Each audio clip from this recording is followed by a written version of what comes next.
Chapter 669. Chunji Bao was in the front when he left the small manor surrounded by willows, followed by the tide-listening pavilion with Baihuer's face. Su Xiao came to this quiet manor without a tree outside the outer wall. Most of the servants in the manor already knew that there was such a person who could make General Chun, who did not like to joke, become abnormal. After sending the old man away last time, he was obviously in a good mood. Some time ago, they were still guessing if the old man could be the administrator Li Gongda, but they felt that it did not seem like it. Sir Li seemed to have a bad reputation. With General Chin's temper and status, he would not deliberately flatter him. After guessing, they could only think that it was most likely an old general who had retired from the Northern Liang army. Perhaps he was General Chin's old subordinate. Only the old manager of the manor guessed the truth, but he did not dare to spread it. This time, the Prince of Northern Liang came in person, and the old steward did not spend much effort. He still received him under the shade of a tree in the backyard and asked Lu Ci, who he had met before, to bring him the fruits and snacks made by the manor. After Su Xiao ate a little, he stood up with a smile and asked the maid to lead him to Chunji Bao's study. The young girl, Lu Ci, did not dare to make a decision on her own, but she could not directly say that General Chin's study was not cleaned by the maids. It was all done by the general himself when he came to the quiet manor to recuperate. Being influenced by what he saw and heard, it became an unwritten rule that the servants did not go to the general's study. Even if the door of the study was open all year round, even if it was covered in dust, no one would go. The maid was in a dilemma. The steward, who was waiting quietly in the distance, quickly trotted over and personally led the general to the study. When they reached the door, the old steward quickly walked away with the suspicious maid, Lu Ci. Su Xiao crossed the threshold with his hands behind his back and walked to the study desk. He saw a blank piece of paper on it. When a woman married and left home, she would bring her dowry. When a man went out, he did not marry into anyone's family. Naturally, he would be alone. The lychee finally left the branch. Su Xiao put the paper in his sleeve and said softly, "This is good." Su Xiao looked around. The bookshelves were filled with precious military books and historical records that had been collected. They did not use red sandalwood and yellow rosewood as bookcases to collect them. It was obvious that they wanted something that could be flipped through and read at any time. Su Xiao was in a daze for a while and thought about the past. He remembered that Ji Bao was a very naughty child when he was young. He liked to ride on Brother Chin's neck and pull his beard. When he was young, Su Xiao himself often carried him around the barracks. This little bastard was full of bad ideas. He would hold it in before he was carried, but when he was halfway through, he would piss. Since when did he become so taciturn? It was probably on the day that Ji Bao knelt at the tomb and buried his head in the yellow soil. Even Su Xiao did not know whether the child cried or not. Later, the Bailiang army began to grow. Their iron hooves broke the gallbladder of the 6 kingdoms. Afterwards, they were ordered to enter the capital. Before the father and son met the emperor, Su Xiao had a frank conversation with him. He asked if he wanted to go to Bailiang and become a king with a different surname. He, Su Xiao, could retire in the capital and become the minister of war. Chunji Bao would go to Bailiang and become the only king with a different surname. He would control the throat of the northwest for the dynasty. At that time, the emperor also had the same idea. However, at that time, Chunji Bao did not agree. He said that the capital was not safe and he was not at ease with his foster father being his hostage. Later on, when they arrived at the imperial court, the emperor probed again, whether intentionally or not, asking Chunji Bao if he was willing to work together with the king of Yin to wipe out the barbarians in the south for the imperial court. This was practically establishing 2 kings with different surnames, scaring all of the civil and military officials until their faces turned pale. Even Gu Jiantang, this type of great general who was extremely good at maintaining his composure, immediately flew into a rage. He abruptly swung his sleeves and turned around. The king of Yin raised his head to look at the roof beams of the great hall, not saying a single word. The old Grand Secretary, the current Grand Secretary Zhang's respected teacher, the leader of the civil officials, knelt on the ground, and did not get up, continuously kowtowing until blood flowed endlessly, admonishing the emperor that he could not go against the rules and bestow rewards. That year, white-clothed Bao was only 17 years old, Su Fengyan only about 8 years old. During these years, Su Xiao began to be unable to see through what this foster son of his wanted, unable to understand where his bottom line was. The more Bao had no desires, the more prepared he was, the more Su Xiao didn't dare to easily die of old age. It was because the butcher knew that once he died, Bao, who didn't seem to fight for anything, would be able to obtain everything. When that day truly arrived, a Baoyang between the cracks might not be able to satisfy Bao's appetite. Back then, why did the newly ascended Zhao family son of heaven confer Bao the title of vassal king? On the surface, he was magnanimous and magnanimous, rewarding meritorious service, not minding the two kings of different surnames cooperating with each other in the north and south. But wasn't he also trying to have the father and son mutually restrict each other? Su Xiao didn't doubt at all that the independent Bao didn't want or couldn't contend for the throne under the heavens. Su Xiao walked out of the manor, muttering to himself, "I hope there's still time for both sides." He returned to Baoyang Palace. In the great hall, there were no armored guards or murderous auras. Half of the 6 adopted sons had come. Qi Danghua, who carried the banner, Yi Shizhen, who studied under Yang Kai Zhao Chongling, and Yao Jian, who was skilled in green-bag geomancy and dragon-seeking. Bao, Yuan Zuozong, and Chu Lushan were no longer in Baoyang. Only the 4 of them were left. Seeing their adoptive father gently sit on the chair, Yi Shizhen and Yao Jian exchanged a look and slowly knelt down. Qi Danghua didn't move. He glared at his 2 brothers who had succeeded long ago, his face full of anger. Su Xiao put his hands in his sleeves, leaned back, and said, "Our Baoyang spy agency has been divided into 2 in these years. Lu Qiu'er is in charge of one half. Shizhen is in charge of the other half. Not long ago, 2 people spent 1,100 caddies of gold to buy a life, hiring a blind woman called Xue Songwan to kill Fengyan. Shizhen, your 500 caddies was the first move, the death. Lu Qiu'er's 600 caddies was the last move, the purchase. Because this blind female zither player did not go back on her words after taking the money, Lu Qiu'er's 600 caddies was a loss, but she stopped when she was needed. Whether or not Feng Yin could survive in the northern Mang, he still had to give it his all. I know that Chongling had a good opinion of Bao before he died. He felt that if he could control the Baoyang cavalry, not just unifying the spring and autumn period, he could even eat up Beimeng in the future. Chongling was a peerless scholar who did not play tricks. He never concealed his thoughts in front of me. Before he died, he held my hand. His last words were that Bao could become a great monarch like the Qin emperor. So Shizhen, you inherited Chongling's will.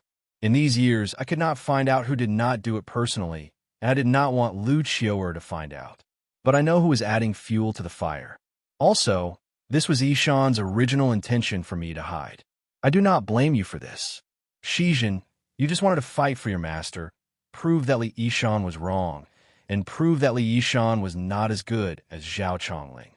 In these years, the hearts of the old subordinates of Baoyang have been scattered, especially those old people who urged me to become emperor.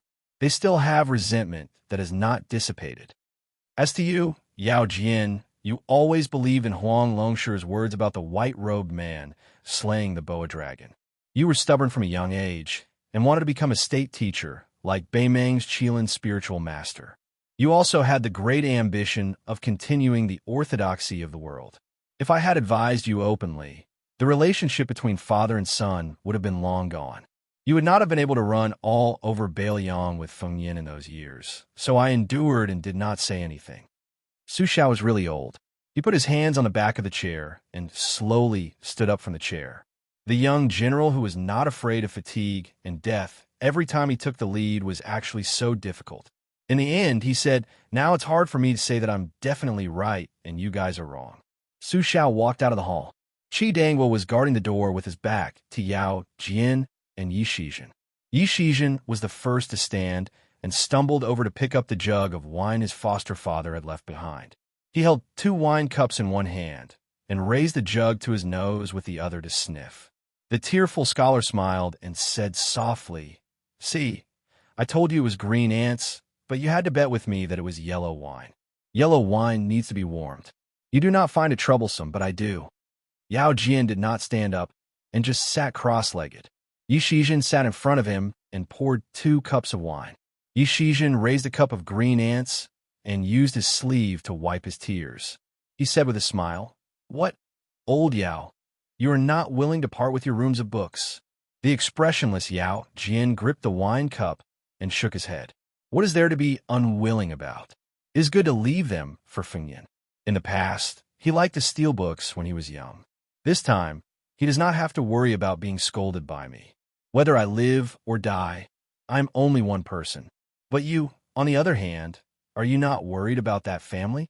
Yi Shizhen laughed out loud. Of course I am. Do you think I do not trust foster father in this matter? Yao Jian nodded. Yi Shizhen raised his cup to Yao Jian. Shall we have a toast? Yao Jian rolled his eyes. No, you have never been good at drinking your whole life. When did you not have a few caddies of wine under your feet during a celebration? It was all wasted by you. Clinking cups with you would be a disgrace. The scholar Yi Shizhen covered his face with his sleeve and drained his cup in one gulp. Yao Jian drank his cup at the same time. He closed his eyes and whispered, "It is a pity there is no food to go with the wine." The two drank their cups of wine and then knelt in the direction of the door. Standing at the door, Qi Dangwa rubbed his eyes. He looked at his foster father leaning against a large red pillar outside the door. Qi Dangwa closed the door and walked to the old man's side.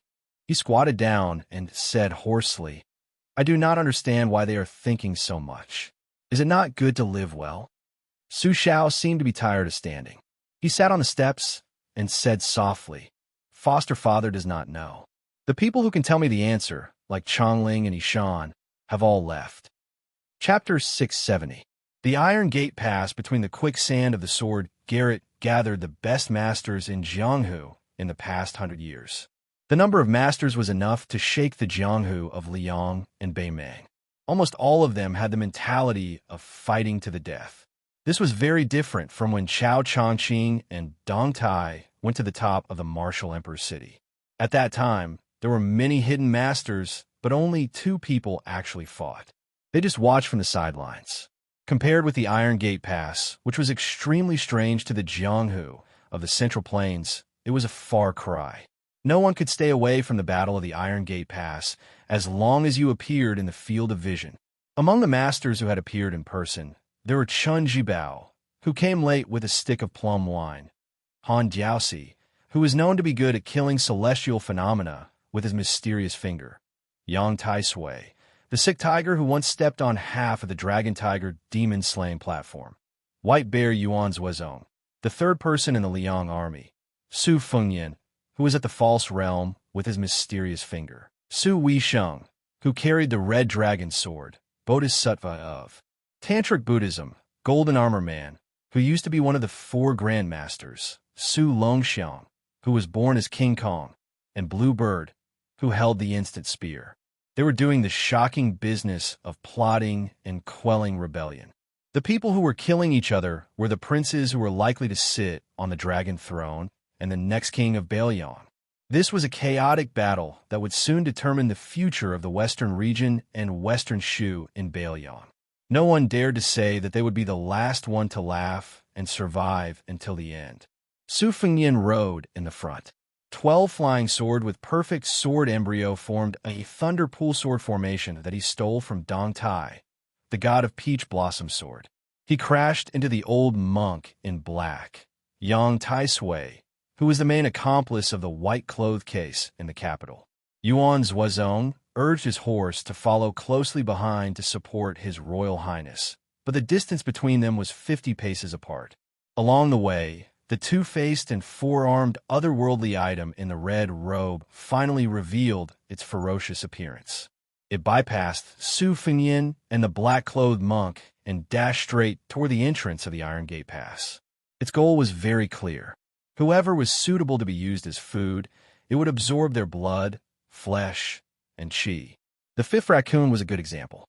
At this moment, the item's nascent core's dual-faced golden eyes were shining brightly, showing a different aura from ordinary filth.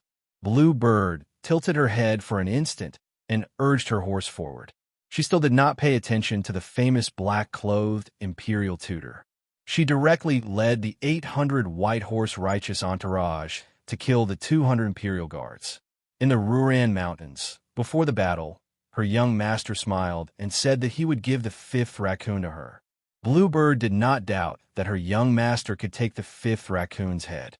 Today, her young master was entangled with Yang Tai Sui, so she would not do anything unnecessary.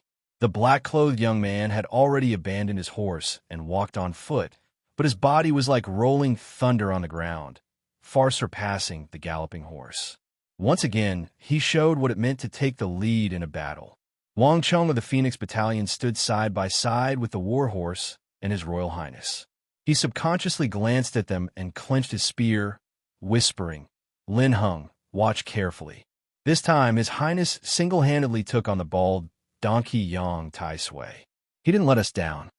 Quickly leaving His Royal Highness, Yuan Zuozong, and the black-clothed monk behind, the white horse righteous entourage began to charge. Their blood was boiling, and they were almost trembling all over. 700 of them had previously followed this unscrupulous young master who had never set foot in the military camp. They all said that other than bullying Miss Shui Ling, he only had the ability to spend money in brothels. Over the years, who didn't feel suffocated? Along the way to the west, the Bailiang young master who carried a saber and a sword did not say a word. He did not even think of saying a few words that were friendly and approachable. Fortunately, on the surface, he did not show any friendliness. Just when they were 2 miles away from the Iron Gate Pass, he said in a deep voice, "Today, follow me to kill Prince Zhao Kai of Liang." They were 200 steps away from the enemy. Yuan Meng let out a furious roar. "White horse righteous entourage, fight to the death." The 200 imperial cavalry began to charge at the same time. None of the 16 golden-clothed bodyguards were left behind. They all mounted their horses to meet the enemy. Zhao Kai sat on the coachman's seat, squinting his eyes and looking into the distance. The talisman General Golden Armor stood quietly in front of the carriage with both hands holding the quaint sword hilt and inserted it into the ground. This ferocious sword was exchanged with the lives of the whole family of a famous swordsmith. The puppet in the golden armor was a great guru who was skinned by Han Diaosi. Its combat power alone was enough to crush the other 4 abandoned talisman armors. The female bodhisattva of Tantra in a snow-white cassock made a mudra in front of her chest with one hand and held a bottle with the other hand. The yellow sand spun crazily a few feet above her palm and gathered into a tower. It gradually formed a star vortex. Zhao Kai held the horsewhip tightly and stood up. He took a deep breath. "Will I die here?" The sturdy horsewhip in his hand suddenly broke inch by inch. The prince sneered in a low voice. "How can I die here?" Chapter 671. The history books, especially the unofficial history books, like to describe those fierce generals as the enemy of 10,000 people, but no one would take it seriously. However, the saying that the enemy of 1,000 people did exist in the army of the Liang dynasty. Although it was rare, there was a precedent.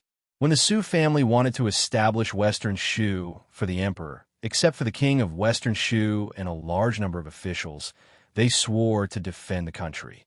They would rather die than surrender to the Liang dynasty, and they would rather die than flee to the imperial city. The Sword Emperor of Western Shu, as a member of the royal family of Western Shu, guarded the city gate with his sword. Unfortunately, after the battle, he was first exhausted and then crushed to death by the Bailiang cavalry. In that battle, the Sword Emperor of Western Shu killed 800 men in 3 hours. After he died, he was trampled by the horses. Then, Chu Lushan put a flag on the corpse. The long, chaotic wars of spring and autumn caused the soldiers to gain a lot of experience in fighting against top-class martial artists in the martial world. They had to exhaust their opponents before their morale collapsed and not give them a chance to catch their breath.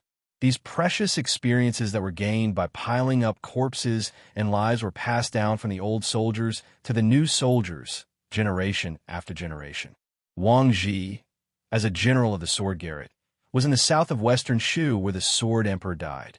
Needless to say, Bailiang had Chen Jibao and Yuan Zuozong who survived in the imperial concubine's tomb. They could be said to be worthy of being the enemy of 1,000 people. Naturally, they often used these brilliant figures as imaginary enemies to train the cavalry. However, the fierceness of the red python-robed eunuch and the craftiness of his killing methods still made Wang Ji a little unprepared. Han Diaosi rushed in a straight line, his red python robe fluttering in the wind. Thousands of red threads appeared on his hands, and he could easily take people's heads and cut them into pieces. Except for Wang Ji's Bailiang saber cutting off some of the red threads and a few capable generals who luckily survived, no less than 30 cavalrymen were strangled by this human cat. Fortunately, the cavalry battle formation did not pursue multiple rounds of killing from the beginning. They wanted to be firm. Even if they had to give up a part of the advantage of the cavalry's impact, even if they had to give the 2,000 cavalrymen behind Han Diaosi an innate advantage, they had to try their best to circle around and stop this old eunuch. The secret order Wang Ji received a few days ago was very simple. It only had 2 words: delay. With what? In addition to conserving 1,000 of his cavalry to prevent them from being defeated by the 2,000 people who knew each other well, the 2,000 cavalry that participated in the battle also did not swarm forward like a swarm of bees. Instead, they were divided into 20 cavalry groups of 100 men, striving to advance and retreat with a sense of propriety, so that the advantage of numbers could be fully utilized to the extreme. Wang Ji had already had 3 hurried exchanges with Han Diaosi. The first time, he used his saber to block the enemy, and the other 2 times he bent down to pick up the spears of his fallen comrades. The last time, he threw his spear back to chase after the red cat and threw it behind him. One of the spears was actually wrapped around the back of the spear as if it had grown eyes, directly twisting the spear into pieces. Wang Ji threw the spear for the 3rd time, directly abandoning the man and killing the horse. The frighteningly red cat unexpectedly reined in the horse and leapt into the air, dodging the flying spear. It even pulled the heads of the surrounding 5 cavalrymen into the air. Wang Ji's eyes were bloodshot as he cursed. Mother asterisk cur, you're not human at all. Behind Wang Ji, there were 8,000 horse hooves stomping on the ground. Wang Ji made a hand gesture, and the 1,000 cavalrymen who were motionless split apart like a flood, bypassing the reef in the middle of the river and rushing towards the 2,000 cavalrymen led by He Yan. In addition, the 6 cavalry groups that were on the periphery could not immediately surround the killer cat to engage in a fierce battle. Wang Ji carelessly rubbed his cheeks, spat out a mouthful of bloody saliva, and said fiercely, "If I don't die this time, no matter what, I will ask the king of Bailiang to be the general of 10,000 cavalrymen."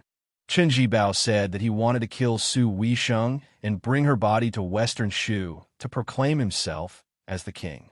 He did not have the slightest intention of showing any mercy, nor was he sloppy at all.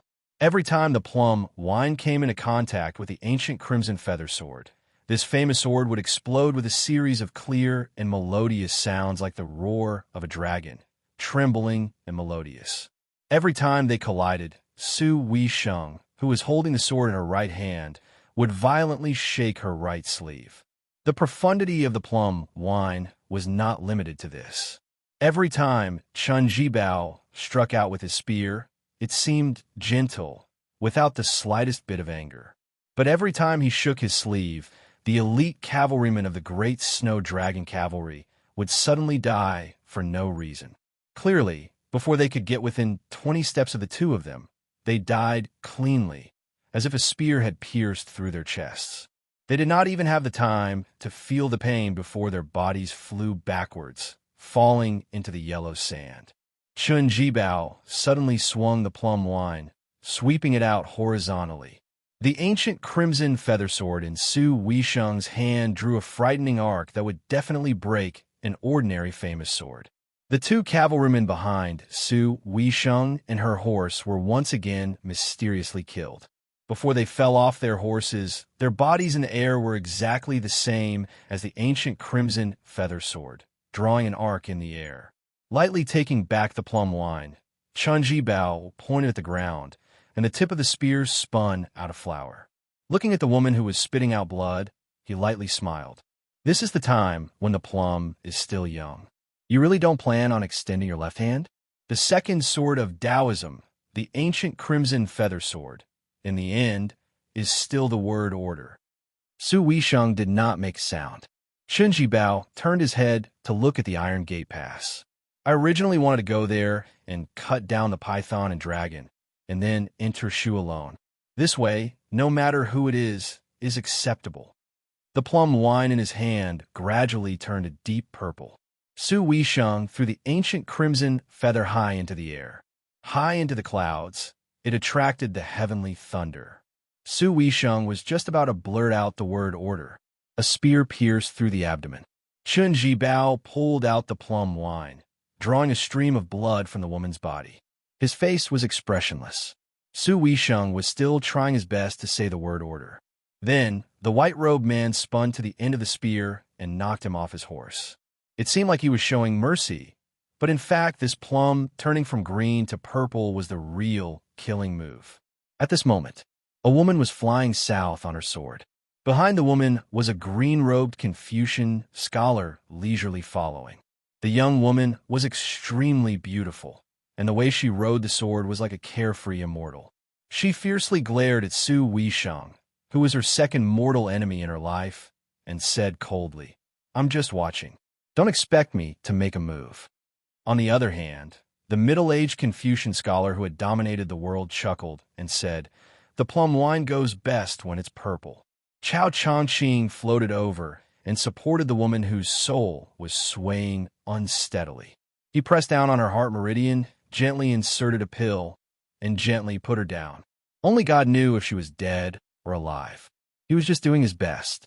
In fact, it was still difficult to escape death by forcefully attracting the heavenly tribulation. Death warriors deserve to die. If it wasn't for the fact that he had scouted this place, and the yellow sand was thousands of miles long, even the land immortal Chao Changqing wouldn't have been able to catch up. Chao Changqing stood up and stretched out his hand, asking, "Confucian sage Chunji Bao, can you fight?" This white-robed warrior immortal, who no one in the world knew had quietly entered the saint realm, raised the plum wine that was surrounded by a vast purple aura and said calmly, "Please." Chapter 672. The night duty area of the Minister of Governmental Affairs was located on the east side of the palace's Longshan Gate. Below the palace walls was a row of low-tiled houses. Compared to the grandiose style of the Hall of Governmental Affairs' two provinces, it truly seemed extremely shabby. Tonight, the current court's Grand Secretary Zhang Jiulu was personally on night duty in the palace. Of the three high officials, because West Shu's Grand Tutor Sun Shiji had been transferred out of the capital to become the administrator of West Shu's old territory, the Minister of Governmental Affairs of the three provinces was originally vacant. Out of the three positions, two of them were immediately left empty. This was becoming more and more outrageous, not conforming to the dynasty's etiquette system. Immediately, the influential officials of all levels of society were speculating about who would have the qualifications and luck to replace Sun Shiji and leap up. Gangnam-do's Liu Daolin had just been promoted to the position of Minister of Rights for less than a year, yet the left Chancellor Huan immediately became the big shot that everyone looked up to. In the Minister of Governmental Affairs main hall, apart from the low room in the center with the name Zhang Lu sitting inside, Zhang Jiulu, Liu Daolin's younger brother Liu Baijia, was also in the easternmost short room. This Tang, Shi Sword Immortal, was the newly appointed Assistant Minister of the Ministry of War, coincidentally also on duty. Even though the Ministry of War was controlled by Gu Jiantang, it had always been impervious to oil and salt, with the other ministers and the 5 ministries having the intention of not interfering with each other's business.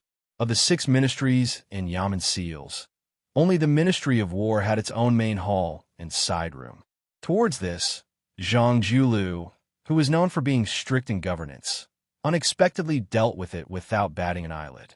It was clear that not only was Great Minister Gu's rank a full rank higher than the 5 ministries' ministers, his real power was without a doubt far greater than the difference of a single rank. However, Liu Baijia, who had just entered the core of the capital's officialdom, didn't mind these things at all. When he occasionally met Grand Secretary Zhang, it wasn't just a greeting of a dragonfly skimming the surface of the water. They would also stop and exchange a few words. Each time, they chatted happily, not the slightest bit perfunctory. Zhang Jiulu was currently flipping through a forbidden book copied from the old Chu, written by a mad scholar. Sun Shiji, who had rushed to Guangling Path to take up a post to appease the clamoring public opinion, actually wrote a letter specifically for this matter, pleading for leniency for that scholar, pleading for leniency. When Zhang Jiulu received that letter during the day, he didn't immediately reply, only asking for a forbidden book from the Imperial Archives, carefully flipping through it. Just as he was reading to the point where his brows were furrowed, the blue-eyed, purple-bearded Grand Secretary heard a burst of bold laughter from outside the main hall. The number of old fellows who dared to cause such a ruckus in the inner court could be counted on one's fingers. Zhang Jiulu put down the forbidden book and glanced at the full moon hanging on the wall outside the window. In the room, several of the influential officials of the 6 ministries subconsciously stopped writing and put down their books, all of them looking at the Grand Secretary. Zhang Jiulu smiled and gestured at everyone, indicating that they should ignore him. Unlike when the previous Grand Secretary was in charge of the minister's desk, although the officials in Zhonglu were all 4th rank and above, they were actually almost a generation younger than before. There were very few gray-haired old men with muddled eyesight.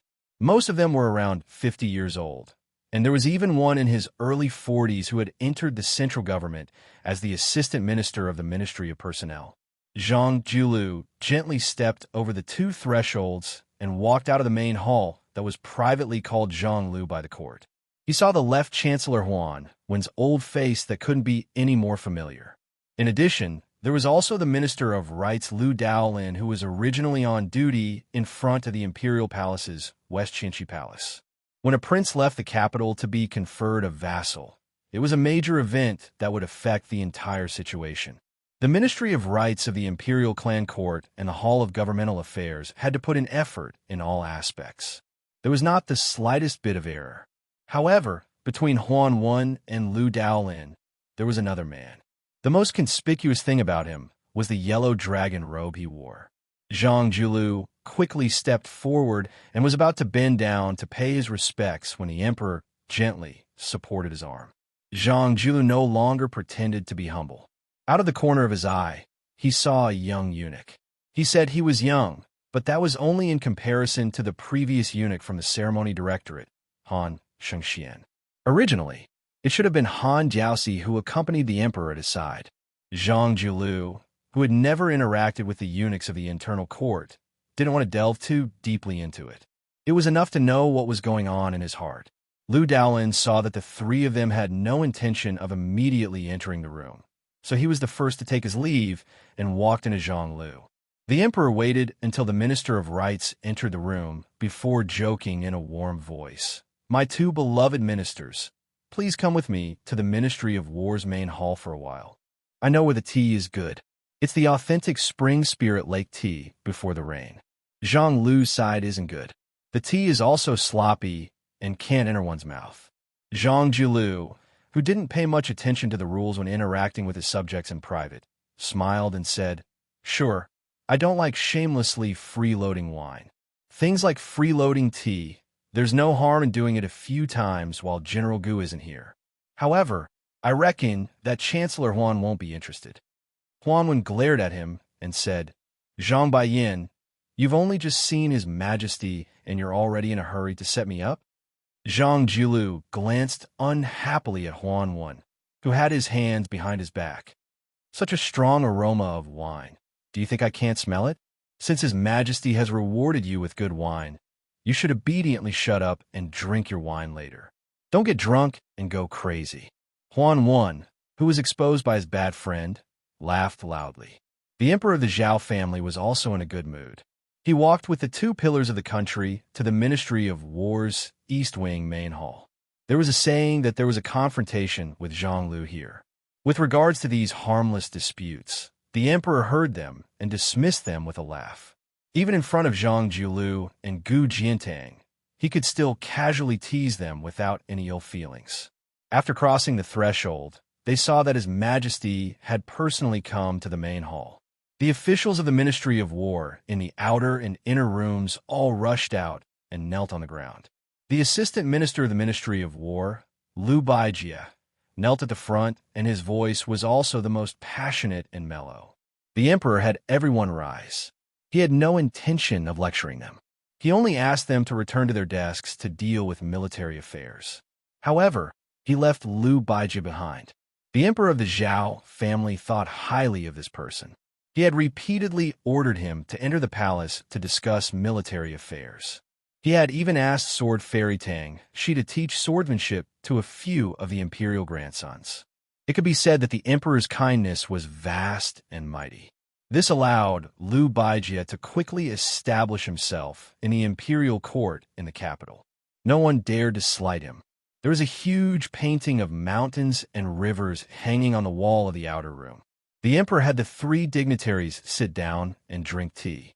He himself stood under the painting and picked up a slender red sandalwood pole. For the time being, he did not point out anything on the painting. Zhang Jilu drank a mouthful of the goddess of spring billy conch, which had become a tribute tea because of a poem. He whispered to the left chancellor of the Imperial College, who was sitting on the chair next to him, "Drink further away.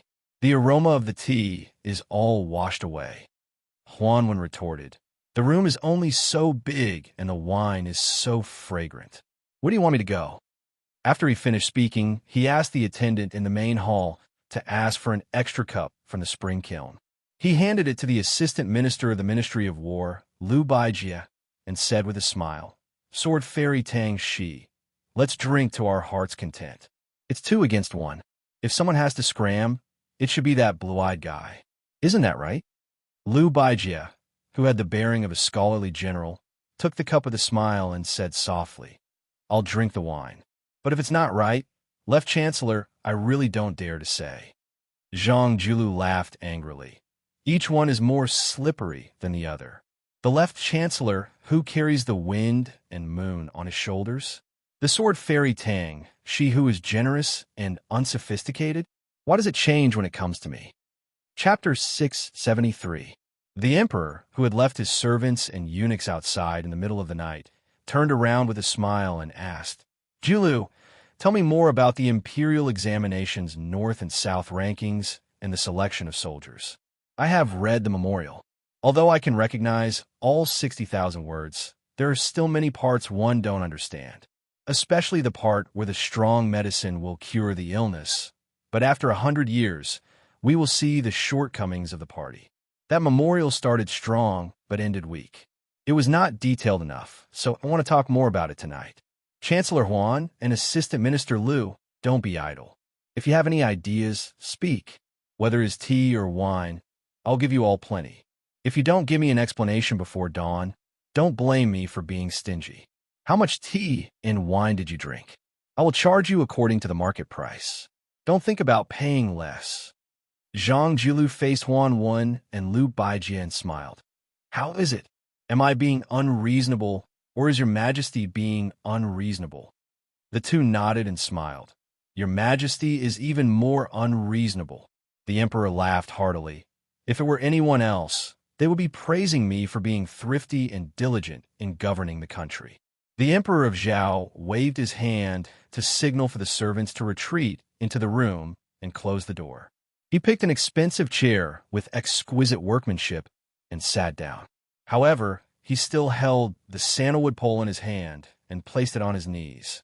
He received a cup of refreshing tea from Liu Baijie. They talked until dawn, but the 4 of them were still not tired at all. They were still in high spirits. In terms of diligent governance, the Emperor of Zhao could indeed be ranked in the top 3 of all the emperors in history. Although there were still some details that were not mentioned, the emperor still stood up and rubbed his hands and feet. He walked to the giant painting with his back facing the three of them. He drew an arc at the intersection of Bailiang and Western Shu. He asked, "Are they all here?" Zhang Jilu said in a low voice, 60,000 cavalry. There's still 20,000 cavalry on the road. The emperor, who was using the wooden pole to point out the country, smiled and said, "There is not much difference between 60,000 and 80,000, unless 60,000 is 600,000. Zhang Jilu nodded. The emperor of Zhao threw away the pole and went to the table to grab a porcelain cup that had already turned cold. However, he did not raise it. Perhaps he was not in the mood to drink tea to quench his thirst. Or was he afraid that his subjects would see the details of his trembling when he raised his cup? He looked down at the teacup and asked softly, "Do you?" Zhang Jilu calmly shook his head and said, "Don't worry, Your Majesty. They won't fight." When the Zhao family's son heard this clear answer, he smiled and put down the teacup that he had never lifted. He raised his head and said, "You guys should rest early too." After Liu Baijie and the two old officials saw His Majesty out of the main hall, they returned to the room alone and inadvertently looked at the table. There were still some ripples in the cup. No one would believe that a large net had been cast on the border of Bailiang. It could be said that all the old subordinates of the Gu party had come out. 60,000 men and horses had rushed to set up camp in one place under the pretext of redeployment. There were even 20,000 cavalry who had rushed into the border from Jizhou. The momentum was so great that it could not be concealed at all. The 60,000 men and horses that were already in place were led by Kai Nan, a former subordinate of General Gu Jiantang. They had formed a loose defense line on the border that went against the common rules of the art of war. This defense system was like a child's play. Not to mention the cavalry in the north that had shocked the two dynasties. Even the ordinary cavalry of the Duke of Guangling and Duke of Yanxi could be destroyed in one go. However, when Kainan led hundreds of soldiers to patrol the front line, there were no signs of any changes. The generals and captains in the army were not without doubts. However, when one of them asked and was sternly reprimanded by Kainan, no one dared to ask again. Kainan rode on his horse and looked to the north. All sorts of feelings welled up in his heart. He muttered to himself, "I just wish I could have 40,000 more men to symbolically place people on the entire border. This way, we can put up a formation that will not allow the Bailiang cavalry to openly enter the border. Otherwise, if a fight really breaks out, how can 60,000 people block it? However, if the Bailiang army dares to charge in, so what if you kill all 60,000 of my men? Openly rebel? I've been waiting for this day." Kainan thought this way. However, when he thought about it more deeply, he felt like he was walking on thin ice when he thought about how he had to be an enemy of the general who was much more famous than Minister Gu. A pawn that crossed the river had no choice. Kainan knew that he had to suffer. As for why there was such a commotion, Kainan only knew that Prince Zhao Kai had gone to the western regions. Could it be that someone in Bailiang wanted to kill this famous prince? Although Kai Nan was a martial artist, he understood the superficial logic of not having a proper status. If Prince Zhao Kai, whose background was unclear, really had such intentions, he would definitely have done so. Moreover, the capital was currently in a crucial period when the princes were being conferred the title of king. If Zhao Kai could really gain power in the western regions, Kainan did not need to think to know that he would definitely become a king with real power. If he went to Western Shu and became the king of Shu, then that would be interesting. A scout quickly rushed back. His face was pale.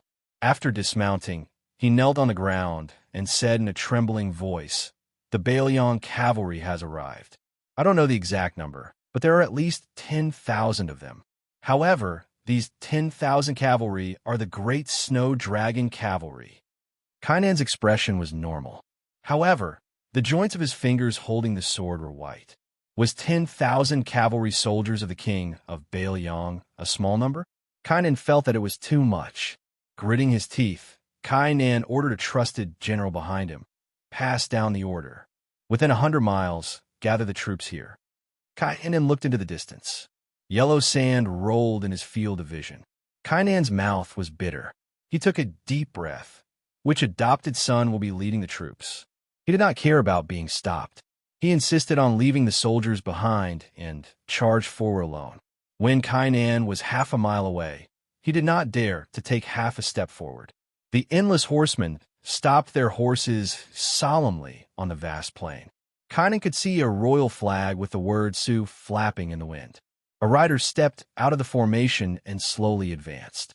Kainan's eyes widened. His breathing, which could be considered steady, suddenly became hurried.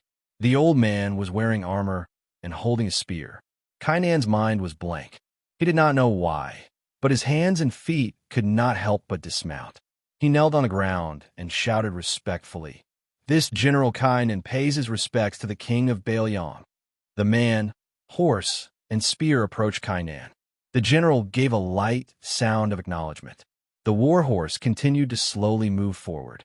The sound of its hooves trampled on Kainan's heart. Reining in his horse, the General Su Shao finally put on his armor and spear again. He looked into the distance and asked softly, "Only 60,000 men. Isn't Gu Jiantang being too stingy?" Kainan, who had been kneeling on the ground all this time, could not care about his pride. His face was covered in sand. He did not dare to make a sound. This butcher smiled, "Don't worry. I'm just waiting for someone. I won't kill anyone. As long as you don't interfere, this king has no interest in falling out with anyone." Su Shao smiled. "Let's go, General Kai. Let this king see the glory of the Gu clan's cavalry." On this day, when the king of Baelyong, Su Shao, and his cavalry were about to enter battle, someone dismounted and shouted, "Greetings to the general." The 20,000 cavalry soldiers who had rushed over all knelt. Chapter 674. East of Iron Gate Pass was favorable for cavalry attacks, so it was naturally a good place where it was easy for people to die. 200 light cavalry faced 800 light cavalry. The 200 Imperial Army soldiers didn't cower in the slightest. It was different from a few years ago, when the children of influential families from the capital mixed into the Imperial family's personal army to earn a living. After Zhang Jilu took power, he personally flipped through the Imperial Army's records. As long as they were the descendants of ministers or high-ranking officers, they would all be expelled from the Imperial Army in a single day. That day, the military camp was already half empty. Many of the children of generals who relied on their own abilities to enter the army were no exception. This made Zhang Jilu extremely unpopular among the capital's officials and generals. When quite a few old generals who had meritorious achievements met, they all began to curse at him.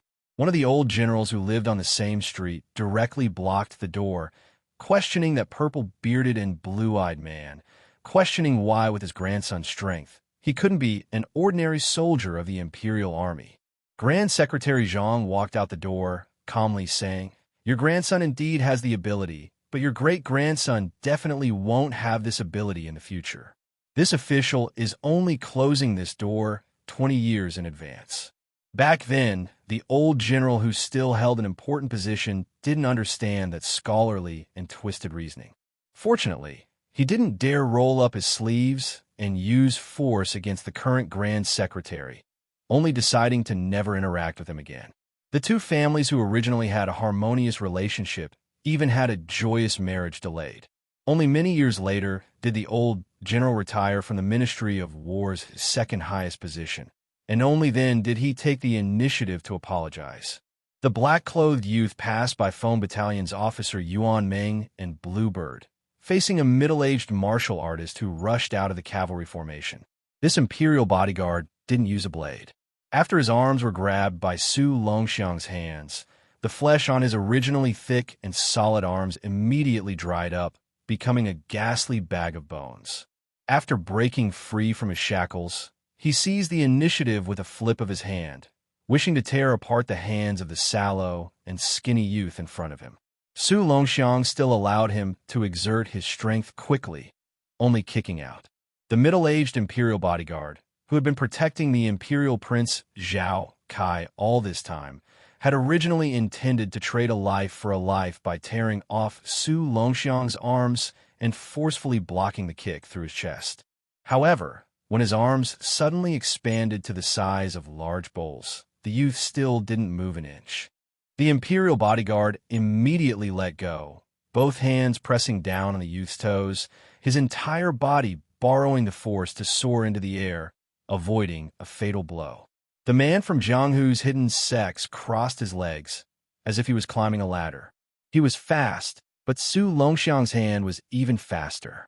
He grabbed one of the man's ankles, pulling his entire body down, and raised his knee to strike.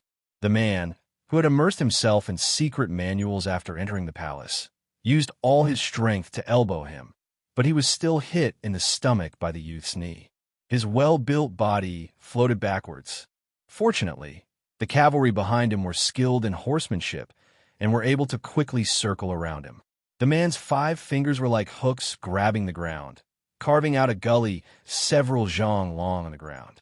Only then did he stop retreating, his stomach churning and blood seeping out of the corner of his mouth. The man stood up with a bit of fear in his eyes. Since scholars could sell their talents to the royal family, many of the top boorish men were willing to sell their martial arts to the court. Unlike the Su family in Beiliang, who had no official position or power, as long as one had the ability, they could take a position in the royal palace in the capital.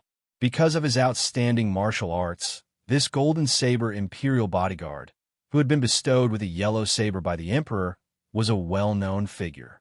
Once, when he returned home to visit his family, his sect had been suppressed by the governor and the general. When he returned, the world had been turned upside down. The snobbish governor had asked an old scholar to write a plaque and personally sent someone to hang it in the sect.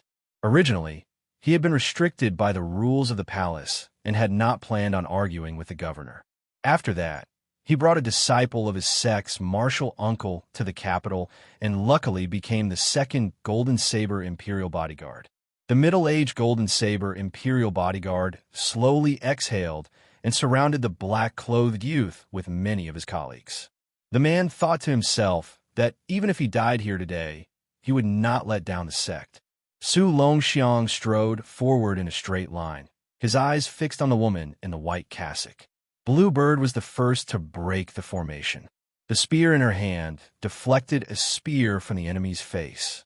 With a light shake of her wrist, she used the delaying formula and the curved spear technique to pierce through the back of the valiant rider who had thought that it would be over in one round. The curved spear returned. Bluebird's spear swept across in an instant, and the body of the Imperial bodyguard was cut into 2. She didn't continue to fight. After killing one of the cavalry generals, she didn't use it again. Even if the Imperial cavalry stopped her for a moment, she only rushed towards the carriage. When the first wave of riders' spears brushed past, more than 30 corpses rolled on the ground. It was like 2 blades cutting into each other's flesh. The 2 wounds continued to tear and expand rapidly. Yuan Meng's spear flipped over an enemy rider. The body of the Imperial bodyguard, who had a bloody hole in his armor, was thrown into the air. The rider who still had the strength to fight turned his body in the air. He wanted to land on the ground and stabilize himself before pulling out his sword to fight again. Unfortunately, before he could land on the ground, his head was chopped off by a white horse rider. Yuan Meng laughed loudly. "Ruthless Hong, this head is yours. When we get back, don't be so stingy. I'll treat you, Field Officer Yuan, to a good meal." The expressionless Hong, Shu Wen muttered softly, "Let me be a deputy field officer, and I'll treat you to wine." Chapter 675. Yuan Meng's ears were good. Even in the midst of the battle, he could still hear clearly. He laughed and scolded, "Bullsh *T. You can talk to me about this after you've killed 10 people." The northern cold saber in Hong Shuwen's hand twisted and changed into an inverted scallion thrust, bending his waist to dodge the spear. Borrowing the momentum of the warhorse charging forward, the cold saber slid rapidly along the spear shaft, cutting off the enemy rider's arm with one slash, and then the Phoenix Battalion's famed ruthlessness cut off half of his head. The horse was still galloping forward, but the man was already dead. Hong Shuwen, who still had one Beiliang saber at his waist, said indifferently, "2." Wang Chong, who was charging forward on his horse, glanced at the white horse protector who had died in front of him and gritted his teeth.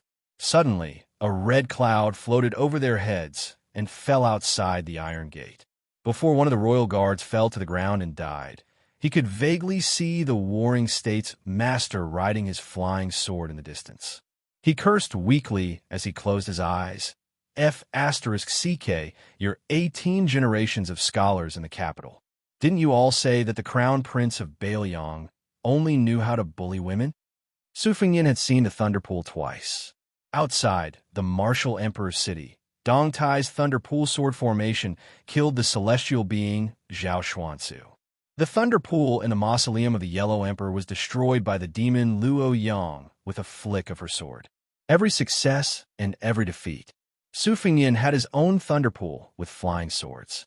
He had once told Su Beiji that within a few feet of the Thunder Pool, killing people with flying swords was as easy as pie.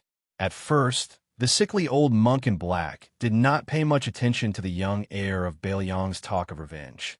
Yang Taisui was a martial artist, and even a level 2 master of martial arts could make Su Fengyin suffer, not to mention Yang Taisui. But when the heir of Baelyong charged over on horseback, his sword chi poured out in torrents like a broken dam. He was a little surprised. Over the years, Yang Taisui had stayed away from the disputes in the palace and traveled to Jianghu. With his rich shrewdness and experience, he was able to deduce the inside story that was not too far from the truth with just a few scattered words in the Wulin. However, he had expected Su Fengyin, who had the great yellow courtyard that Wang Zhongluo had bestowed upon him, to not have so little inner strength, and his sword chi should not be so ferocious. Yang Taisui gently waved his sleeve again and again. The 12 flying swords bounced back again and again. Su Fengyin stopped his horse about 10 zhang away, his hands pressing down on the spring thunder and spring autumn. He was quiet, not making a sound, not saying a word. This was the power of the Wu family's flying swords with a perfect sword embryo. Where one's mind was, the tip of the sword would be there. Moreover, these 12 flying swords were the condensation of the peach blossom sword god Dong Tai's life's work. Even if he had erased the Rui sword embryo before giving the swords to them, the 12 flying swords themselves had long been smooth and transparent. Return to the sect. The old monk in black smiled and spat out these 2 words. One of his hands formed a palm in front of his chest. With a flick of his sleeve, he drew the 6 flying swords into his sleeve. His large sleeve billowed like a balloon. Of the remaining 6 flying swords, stabbed towards the space between Yang Taisui's eyebrows. The old monk raised his hand and slapped, sticking close to His body seemed to be moving slowly, but this palm forcefully caught 4 flying swords, including in the air. The other 2 bamboo horse and peach blossom swords struck the old monk's back one after another. However, the Kasaya was like a stone thrown into a lake. Waves rippled behind it. The bamboo horse and peach blossom swords returned without any effect and were caught between the 4 fingers of Yang Taisui's palm. The 12 swords were all in the old monk's sleeve and hand. Yang Taisui looked at the young man sitting still on the horse and said softly, "Your Highness, can you retreat now?" Su Fengyin twitched the corner of his mouth. "It's still early. You're not dead yet." He stretched out his hand and flicked his fingers in the air in front of him. The 6 swords were still imprisoned by the fingers of the old monk in black, but the 6 swords in the sleeves had already broken out of the sleeves. Yang Taisui was surprised and muttered to himself, "Breaking longevity with a knock of the fingers?" Tao was not monopolized by Taoism. The 3 sects had always been searching for their own Tao. And Confucianism was not the same as the Confucianism that St. Zhang had set down layers of rules and regulations. If it were not for the fact that he owed a favor that he had to repay, Chao Changqing would have liked to chat with the white-clothed soldier sage about the differences between their Taoists. Chao Changqing had become a Confucian sage thanks to the ruins of the Western Wall. Thanks to the princess words that the rise and fall of the people were the suffering of the people, and thanks to the noble spirit of the scholars that remained after the fall of West Chu. He was very curious about how Chun Jibao could skip the celestial phenomenon and become an earth immortal. In fact, with Chun Jibao's extraordinary talent, he had followed the martial arts realm step by step into the celestial phenomenon realm, and then became an earth immortal with the identity of a Confucian sage. Such a Confucian sage who had the saints of the three sects and the martial arts path. He was afraid that he could only admit defeat. The current Shenji Bao was in a very mysterious and unprecedented state. He was neither a fake Earth immortal, nor was he a transcendent Earth immortal like Wang Xianji. What a pity. How good would it be to wait for another 10 years? However, there was one thing that he could be sure of. Chun Jibao's quiet entry into the sage realm had a lot to do with the death of the Dragon Tree holy monk of the two Zen temples. After a long sigh, Chao Chongqing stretched out his hand and grabbed. He replaced Su Weisheng to say the word imperial that he did not have time to say. A purple heavenly thunder was forcefully grabbed down from the nine heavens. The reason why Chao Chongqing was known as the top of the celestial phenomenon realm was naturally because of his great talent. Previously, after Chun Jibao faced Chao Chongqing, he gently dismounted and patted the warhorse to let it run away. He looked up at the thunder falling. Suddenly, he stabbed the dark purple plum wine into the ground. Chao Chongqing smiled slightly and said the word imperial again, this time with his palm facing down. Law Phenomenon. Chapter 676. Under the new sword master, Su Fengyan's breaking longevity, the six top-notch flying swords of the Wu family sword tomb broke through the old monk's summer mustard seed sleeve, pierced through the cage, and soared into the sky. Yang Taisui, who was holding onto the remaining six swords, gently flipped his palm as if he was reversing heaven and earth. His childhood sweetheart, Spring Water, Peach Blossom, Vermilion Bird Tai could only spin rapidly within 2 feet of his palm. Even though the six flying swords were like rainbows, they were still unable to escape for the time being. However, the sickly old monk's kasaya was also cut open by the flying swords, strands of it floating in the air.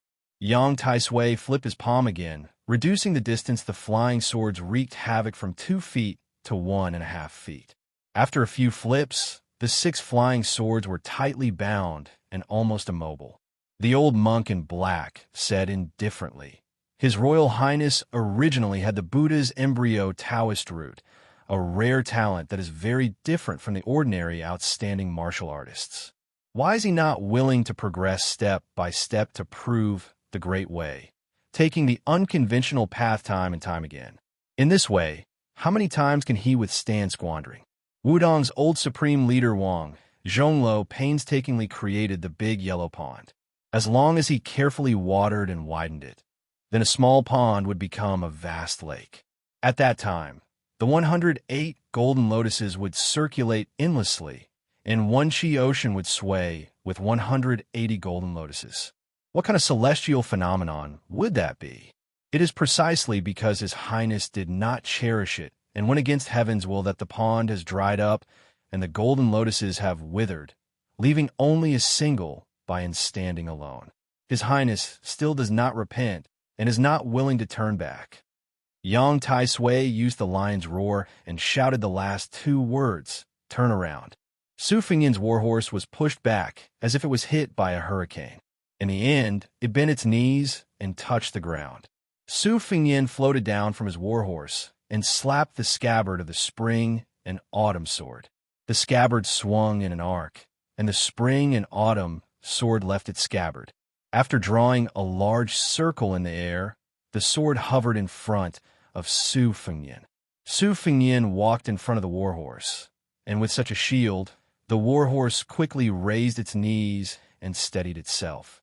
After riding for such a long distance, the Fergana steed, which was entirely golden and resplendent, had already developed some sort of mystical connection.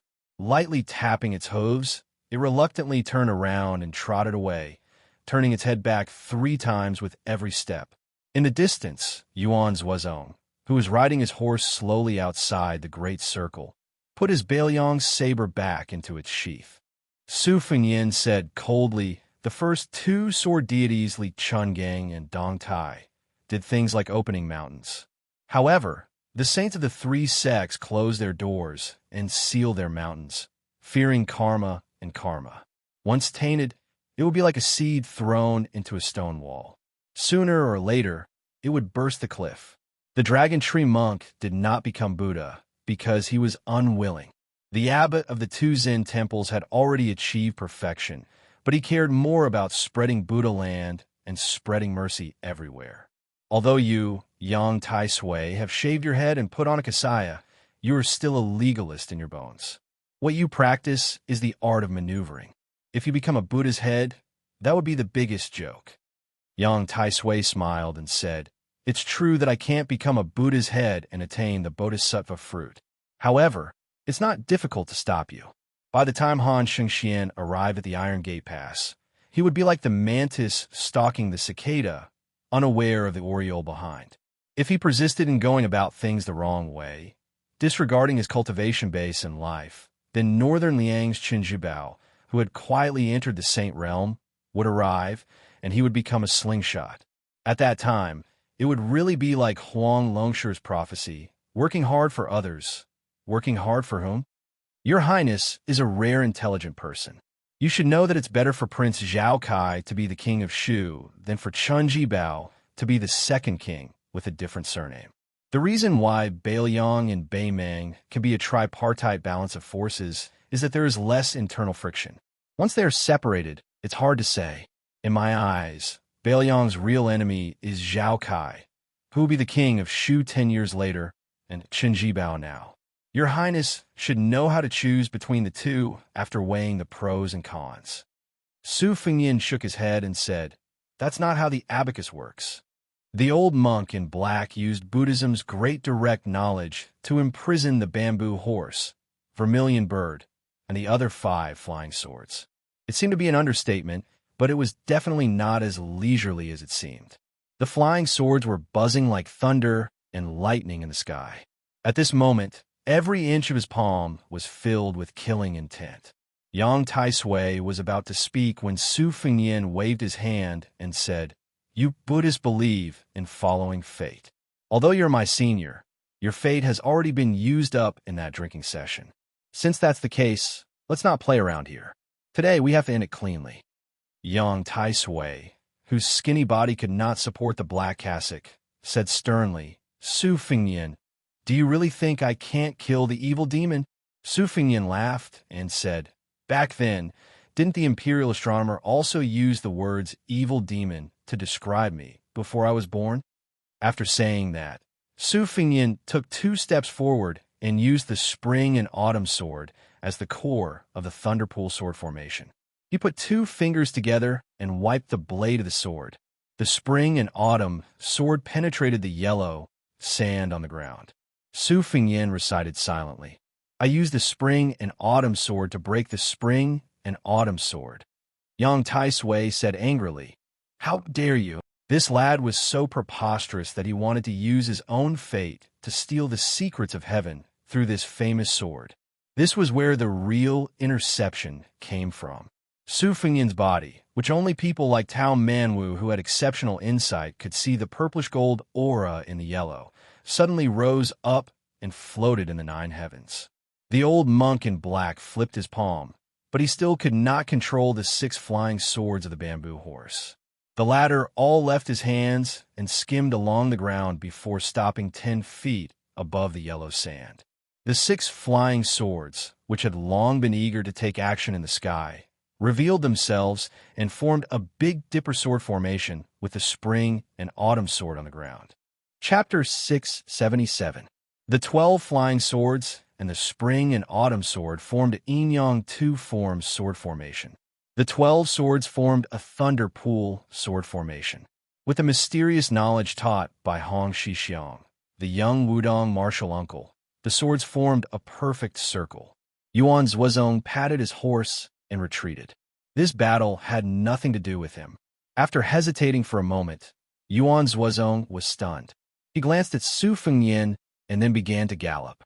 After passing through the battlefield full of corpses, he grabbed a long spear and went straight to the white-clothed female bodhisattva. As Yuan Zuozong advanced, the red-robed, otherworldly item retreated. Yang Tai Sui looked at the sky and shook his head with a smile. "That's a big move. But the kid of Su family, do you really think I'm a vegetarian?" The old monk in black stomped the ground. His feet didn't even touch the ground, and didn't even raise the yellow sand. He shouted, "100 feet of mercy!" Yang Tai Sui broke the jade buckle on his chest and took off the black cassock. He twisted his finger, and the cassock flew up to the sky like a black cloud above the old monk's head. It was like a canopy rising from the ground. The ancient book once said that there was a treasure tree planted by immortals in Zhongnan Mountain. It towered hundreds of feet into the clouds without branches or leaves. This should be one of Yang Taisui's secret methods to fight against the heavenly punishment after he was 100 years old. Which of the top playboys in the world didn't have great opportunities and trump cards? After the cassock rose to the sky, it rolled up hundreds of feet of black clouds and shrouded the sky above Iron Gate Pass. Yang Taisui glanced at the handsome young man in the distance. Even this sickly old monk, who had once held the highest position in the world and had retreated bravely, could not help but have mixed feelings for a moment. He had really underestimated him. Being born in a rich family could wear down the spirit of the younger generation. Most of them were born because of this. In the past, Su Xiao conquered the 6 countries. His achievements were unparalleled. This was the first dead knot. That woman was pregnant with Su Fengyan. She entered the palace in white and became an immortal on earth. She became a sword immortal overnight. This was another dead knot. Su Fengyan did not want to be a hedonistic son of rich parents. This was another dead knot. Su Fengyan had been restraining himself for 20 years. Now that he had achieved great success in his martial arts practice, the hostility and resentment in his heart had tightened the knot that had never been untied. Yang Taisui slowly closed his eyes and put his palms together. A dead knot can only be resolved with death. But today, Su Fengyan has to die first. Amitabha. Su Fengyan allowed the heavens and earth to absorb his luck. Blood slowly flowed out from his 7 orifices. Since Su Fengyan started practicing saber martial arts, and later on, he even raised his sword. How many fights and dangers had he experienced? Perhaps even he himself couldn't remember it clearly. His sword chi had once rolled over the dragon wall. He had once shaken Kunlun alone. He had once guarded the city gate with his sword. He had once killed Ji Xian with a single slash. Between heaven and earth, several sword formations and the black clouds of Kasaya were sliced apart layer by layer, constantly squeezing. Whether it was Li Yong or Bei Meng, the winter thunder that came early in the morning outside the Iron Gate was the most shocking. Yang Taisui did not care about the soul-stirring phenomenon above his head. He forcibly took a step forward in the thunder pool sword formation of sword chi. This step was 20 feet away. As he stepped on the ground, heaven and earth shook, causing the black rocks on the cliff of the Iron Gate that were as hard as iron to peel off and roll away. The distance of the second step was reduced, but it was still 1.5 feet away. He took 6 steps in a row, each step leaving a Buddha lotus mark on the ground. The old monk in black looked at the young man, who was only an arm's length away, with pity. These 6 steps plus the previous stomp were the true supreme Buddhist supernatural power of 7 steps blooming lotus. Inside the sword formation, other than the obvious 6 huge lotus flowers, there were also countless small lotus flowers that appeared out of thin air on the ground. It was like a fairy scattering flowers all over the sky, but also like the blessing of 500 arhats. The huge sword formation shook. This part of heaven and earth was like a heavenly deity shaking a huge bucket, rippling without end. The 7th lotus of the 7th step bloomed under the feet of Su Fengyan, who was at the edge of the sword formation. Su Fengyan's face was yellow and gold, and he looked a little dispirited. However, the old monk still persisted and sent out a palm, passing through the thunder pool sword formation. He did not care that a flying sword that was guarding this part of the formation cut his skin and pushed his palm towards Su Fengyan's chest. No one noticed that a red robe had made a huge arc path and floated behind Su Fengyan, who was flying backward. The 2 bodies shuttled past each other without any delay. It was as if the 2 celestial beings had left their bodies and were wandering between heaven and earth. Su Fengyan grinned. The purple gold flower bud in his body suddenly bloomed. then withered and fell into the waterless pond. Spring Thunder Saber in his left hand. He painstakingly built the Thunder Pool sword formation. He was just waiting for this moment to be broken by his saber. Ever since he became the rich bait of the red robe otherworldly item, he had been waiting for this moment to feed back. After losing his big yellow room, it was like sweeping the house and welcoming guests. Only when the house was clean and the small temple could sit the big Bodhisattva Danning. In the space of an arm, Su Fengyin opened the gate of heaven with his saber. He slowly brushed past the motionless old monk in black. The thunder pool was destroyed. The Kasaya floated down. The Danning floating in front of Yang Tai-sui opened his mouth and inhaled. The two pairs of golden eyes that were originally impure became clearer. Two arms grew under his armpits. Su Fengyin covered his mouth with his hand. Blood flowed between his fingers as he slowly walked forward. First, it was the fake mysterious finger. Then, to make things worse, he borrowed strength to achieve the fake celestial phenomenon.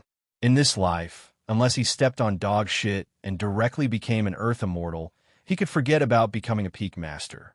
Su Fengyin looked at Zhao Kai, who staggered back into the carriage. Everything would be worth it if I kill you, and then kill Qin Jibao, who wanted to benefit from it. Chapter 678. Su Fengyin, who was staggering, wished that Qin Jibao could appear in front of him right now. The pseudo-celestial phenomenon that he had obtained from using all of his luck and otherworldly item Dan-ing would not last long. His body was like a flood breaking through a dam. What flowed away was not only the cultivation that he obtained from the Dan-ing, but also the enlightenment and blessings that came with reaching the celestial phenomenon state. This was not like borrowing money. It would not be difficult to borrow money again after paying it back. Su Fengyin had placed his hopes on God. Next time, if he wanted to use an otherworldly item to deceive others, it would be as difficult as ascending to the heavens. Unless he was determined to destroy himself, the prerequisite was that he would be willing to lend the otherworldly item that had reached the celestial phenomenon state. At that time, the otherworldly item would have resonated with heaven and earth, and Su Fengyin would definitely die. The wealth that he had earned could be counted on one hand. Now that he casually counted it with his fingers, Su Fengyin seemed to have nothing left.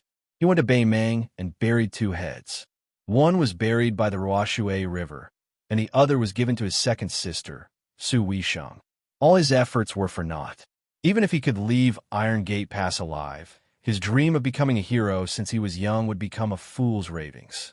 However, since he was here, Yang Tai-sui and Zhao Kai must die in the Battle of Iron Gate Pass. As long as Qin Jibao appeared and wanted to do something like killing the dragon python, he must die. Yang Tai-sui had already said that death was the solution to a dead knot. If it did not die, only Su Fengyin would die. What would be destroyed would be the foundation of Baoyang.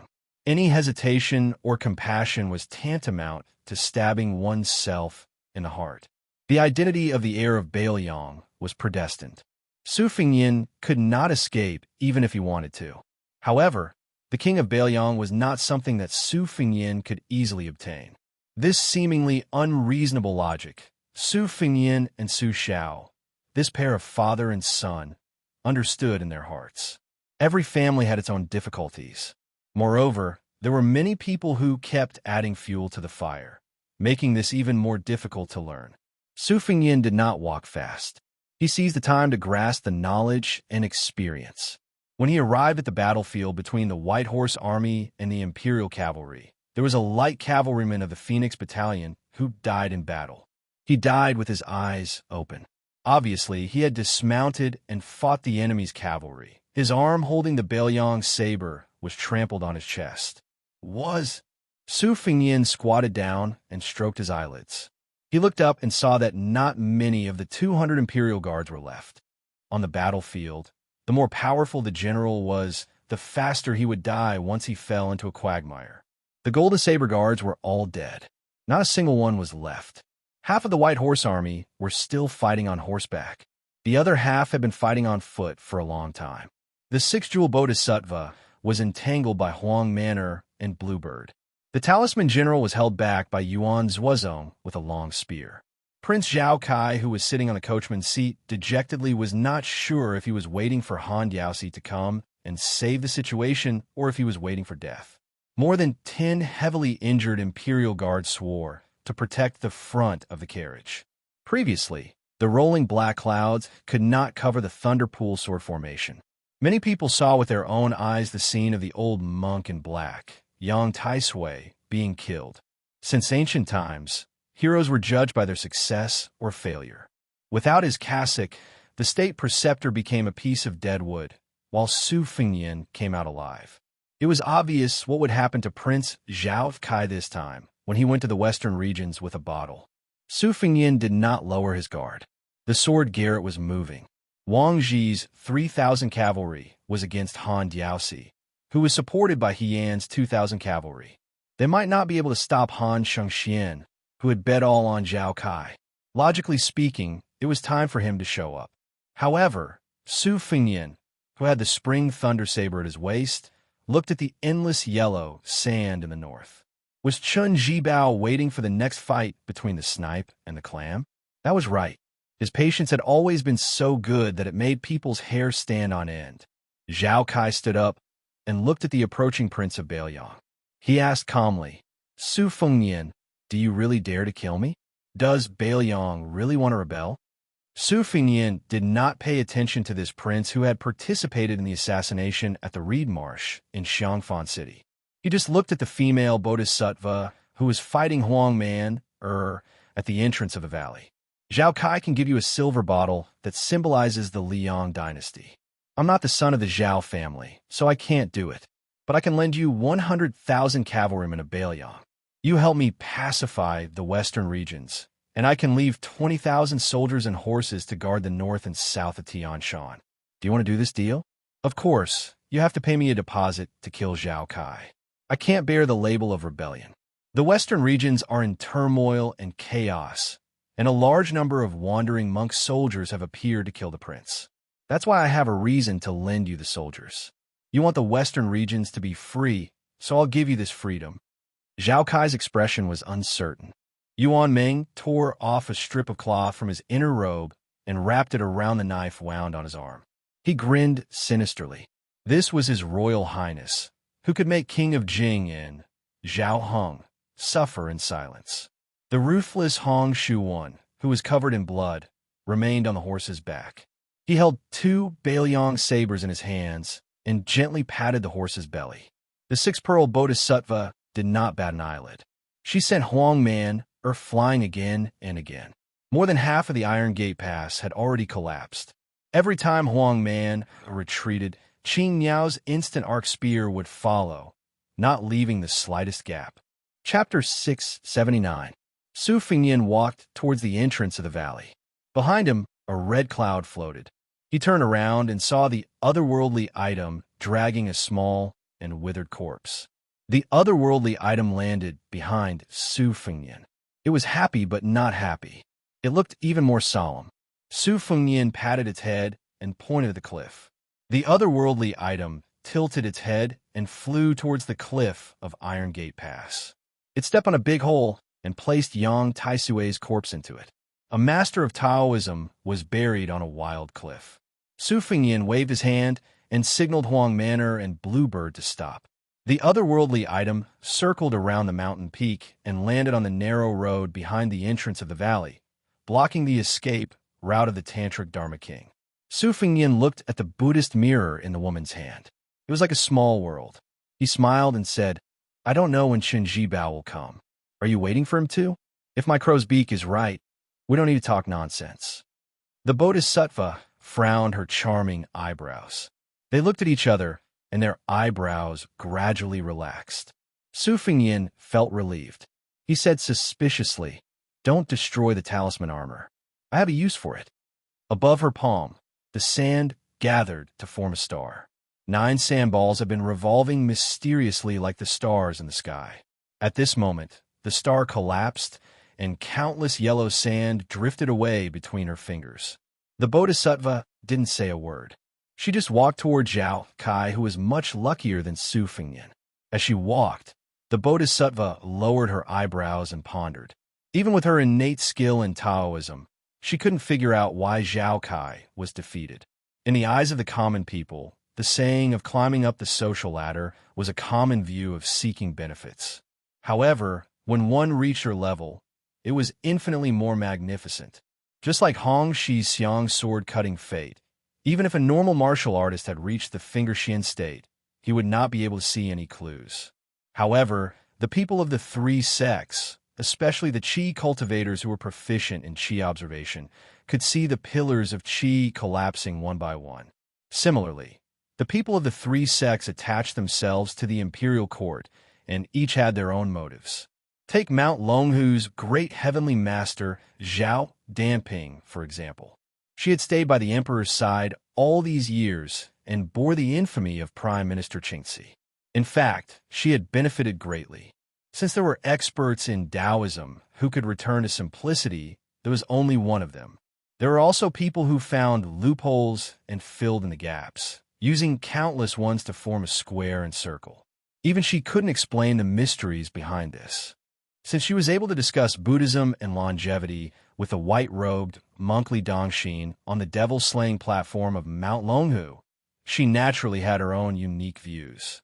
Su Fengyan used an external force to steal the heavenly secret and killed Yang Taisui at the cost of his lifetime martial arts. In her opinion, it was reasonable but not reasonable. Not everyone had the qualifications to participate in this assassination. A chessboard, in the end, only had those positions. It was impossible for the two sides to slowly arrange 361 chess pieces. Bailiang and Liang were playing in the western regions. The butcher Su Xiao wouldn't personally enter the Iron Gate Pass area, and the emperor of the Zhao family was the same. Originally, on the chessboard, Su Fengyan and Zhao Kai both had a 50% chance of winning. However, some people didn't intend to watch the game silently. In the eyes of the Red Sect's Dharma King, these people happened to be people who had the potential to become immortals on Earth in the future. They completely disrupted the game. One of them blocked Han Diaosi. Two of them stopped 100 miles north of the Iron Gate Pass. She didn't plan to die in this game of chess. Since Su Fengyan gave her a way out and allowed her to choose herself out of this game of death, even if she really wanted to kill the young man in one fell swoop, she had to suppress that thought and go with the flow. The white-clothed Bodhisattva walked in front of Zhao Kai and the golden armor talisman general. Zhao Kai wasn't too flustered and exasperated. He just lowered his head and muttered to himself, "How could this be? Second master is dead, but I still have great master. I shouldn't die here. I should be the emperor." The ambitious prince's face was covered in tears, and he was sobbing. He raised his head and asked in a choked voice, "It shouldn't be like this, right?" The white-clothed Bodhisattva was silent. Zhao Kai smiled sadly and wiped his tears. He gently waved his hand and asked the golden armor talisman general to walk to the side of the carriage. He took the giant sword from the talisman general's hand and slit his neck. Before he died, he looked at the capital in a daze. His last words were only one word: "Father." As soon as Zhao Kai died, the golden armor talisman general, which was connected to its master's qi, lost all its vitality.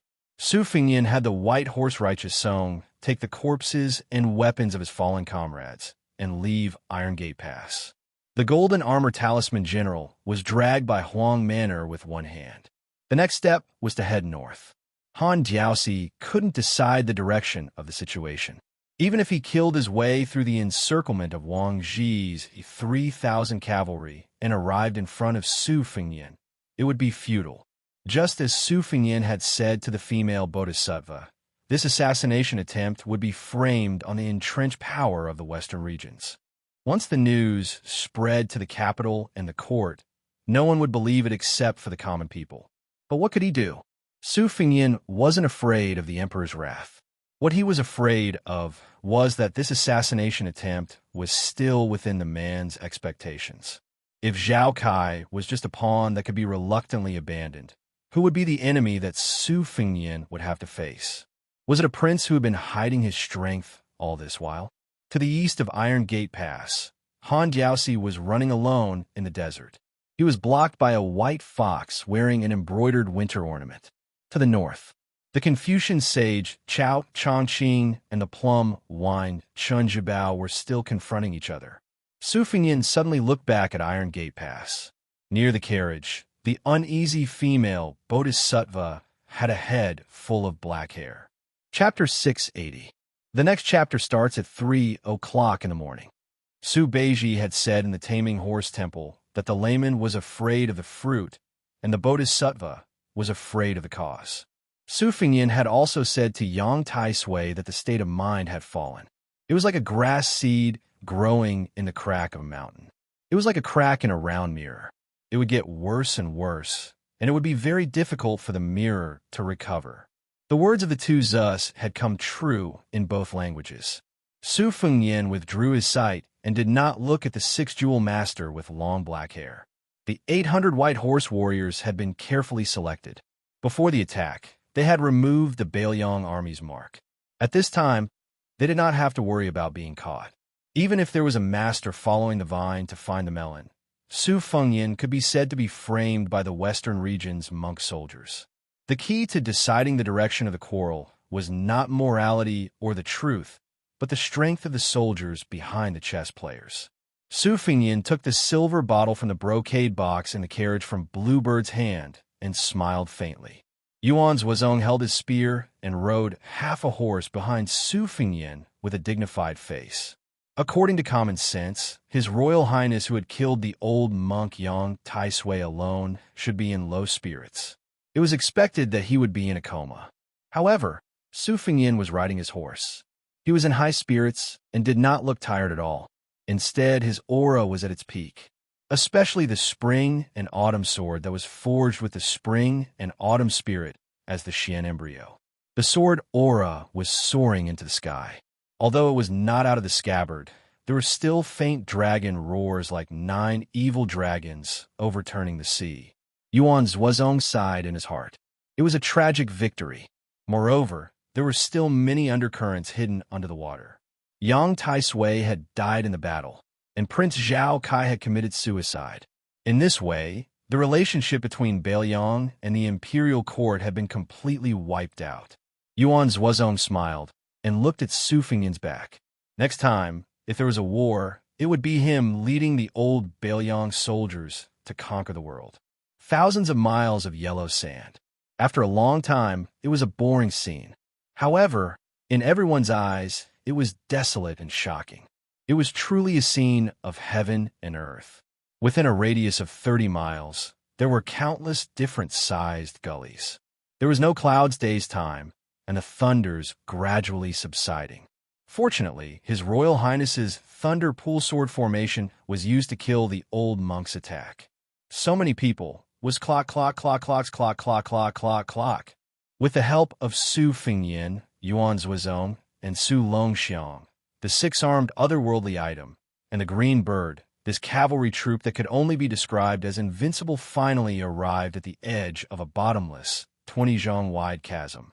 A middle-aged Confucian in a green robe was standing there with his hands clasped behind his back. His sideburns were white, and he looked very handsome. The Confucian sage, who became an immortal in the West Wall, laughed loudly. "Let's go." Su Fengyin raised his arms. Except for the Daning, the otherworldly item's new arms, the others followed Yuan Zhuozong's lead and went around the gully. Su Fengyin threw the bottle, which was supposed to be priceless but could only be sold by its weight, to the otherworldly item. The otherworldly item held the silver bottle in one hand and jumped over with both arms. It had many hands. It was said that 2 fists couldn't fight against 4 hands. Facing a 6-armed otherworldly item, no one would have the confidence to win. Even Chao Chongqing, who had read thousands of books and traveled thousands of miles, couldn't help but take a few more glances. Chao Qingyi saw Su Fengyin's eyes wandering. He smiled and said, "Your second sister, Su Weisheng, was seriously injured. She was sent to Bailiang Palace by the princess. As for Chun Jibao, who we don't know, he went to Western Shu alone. I believe everyone in Liang will soon know that there is a second prince with a different surname. However, he is lower than the prince of the 6 great vassal kings. He is only the prince of Shu." Su Fengyin nodded. Chao Chongqing sighed. He walked forward and flicked Su Fengyan's forehead. Your pseudo-mysterious finger can cut off your immortality. It can cut off other people's immortality, but it can also cut off your own immortality. Do you really want to die in front of Su Weisheng with your reckless final burst of consciousness? Su Fengyan's imposing manner, which he had been trying his best to maintain, immediately collapsed after the flick of his finger. His handsome face became distorted and ferocious. Chao Zhongxing smiled at the otherworldly item and said, I'll have to trouble you to press down on his heart meridian. Don't stop until we reach the northern Liang mansion. I will teach you a chant later. Help him guide his qi down to the Kunlun Mountains slowly. Don't let go. After the two-faced, otherworldly item heard him, it gently stretched out one arm and pressed Su Fengyan's heart. Su Fengyan said sadly, My sister. Chao Chongqing said calmly. Her chest was pierced by Chenji Bao. Her life is hanging by a thread because of the plum wine. If she wants to live, it depends on her natural desire to live. Su Fengyan spat out a mouthful of dark purple blood and fell backward. Fortunately, the otherworldly item caught him. Chao Chongqing was not surprised. Instead, he was happy. He smiled and said, It's good that you spat it out. Don't worry. As long as you don't die, Su Weisheng won't die. It's said that everything in the world will complain if there's injustice. Scholars like me will write poems if there's injustice. In the end, the way to immortality is to not have too much evil in one's heart. You've endured for too many years. Do you know why Senior Li Chungang always said that your talent is not as good as the princess? The princess is naturally more transparent than you. Of course, it's also because she's a woman. Su Fengyan's vision was blurry. He could vaguely see Chao Qingyi's tattered clothes and bloodstains on her body. He endured the piercing pain and gritted his teeth. Is Chun Jibao, the king of Shu, a last-minute plan by the Zhao family's emperor? As long as I dare to kill Zhao Kai, he will let Chun Jibao go to Western Shu to be crowned the king? Or did he make a promise with Chun Jibao? Chapter 681. Chao Chongqing knocked on the ground again to prolong his life. His qi slowly went down to Kunlun. Su Fengyan's feet suddenly bled like a fountain, soaking the yellow sand. He slowly said, Zhao Kai is a chess piece, but he wasn't the one who lured you into the trap. That emperor doesn't have the courage to stake everything on one throw. Unless it's Zhao Kai's grandfather, it's more likely. He's just a little bit inferior. Most masters of defense are like that. Otherwise, he wouldn't have been able to sit on the dragon throne. Zhao Kai is a piece that you want to use to slay the dragon in the future, but it's not like you can't give him up. It all depends on how Beiliang deals with it. Without this assassination, Zhao Kai would have had 10 years to establish a firm foothold in Western Shu and Western regions and cut off Beiliang's escape route. With enough capital, Zhao Kai might have been able to ascend the dragon throne. However, if someone blocked Zhao Kai in Western regions, especially you, the capital would have had a backup plan, because Chun Jibao would have had to go out. As long as you could rise, he wouldn't have had a reason to stay in Beiliang. Chun Jibao and your father are the same kind of people. Deep down, they still care about each other. That year, when the old emperor forced Su Shao, the general didn't rebel. That's why, as long as one side didn't die of old age, they wouldn't cross the bottom line and rebel. This kind of thing has nothing to do with right or wrong. People live on one breath. Without this breath, they won't be able to achieve great things. I, Chao Chongqing, am no exception. Su Fengyan, if you don't feel like you don't have the bearing of a master, let's sit down and talk. Su Fengyan smiled and nodded. However, his smile was uglier than crying.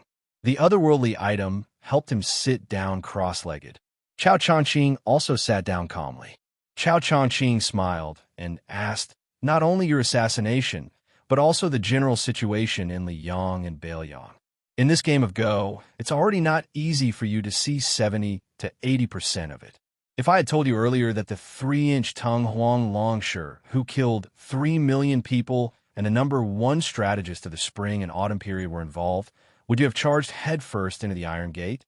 Su Fengyan nodded without hesitation. Chao Chongqing didn't find it strange.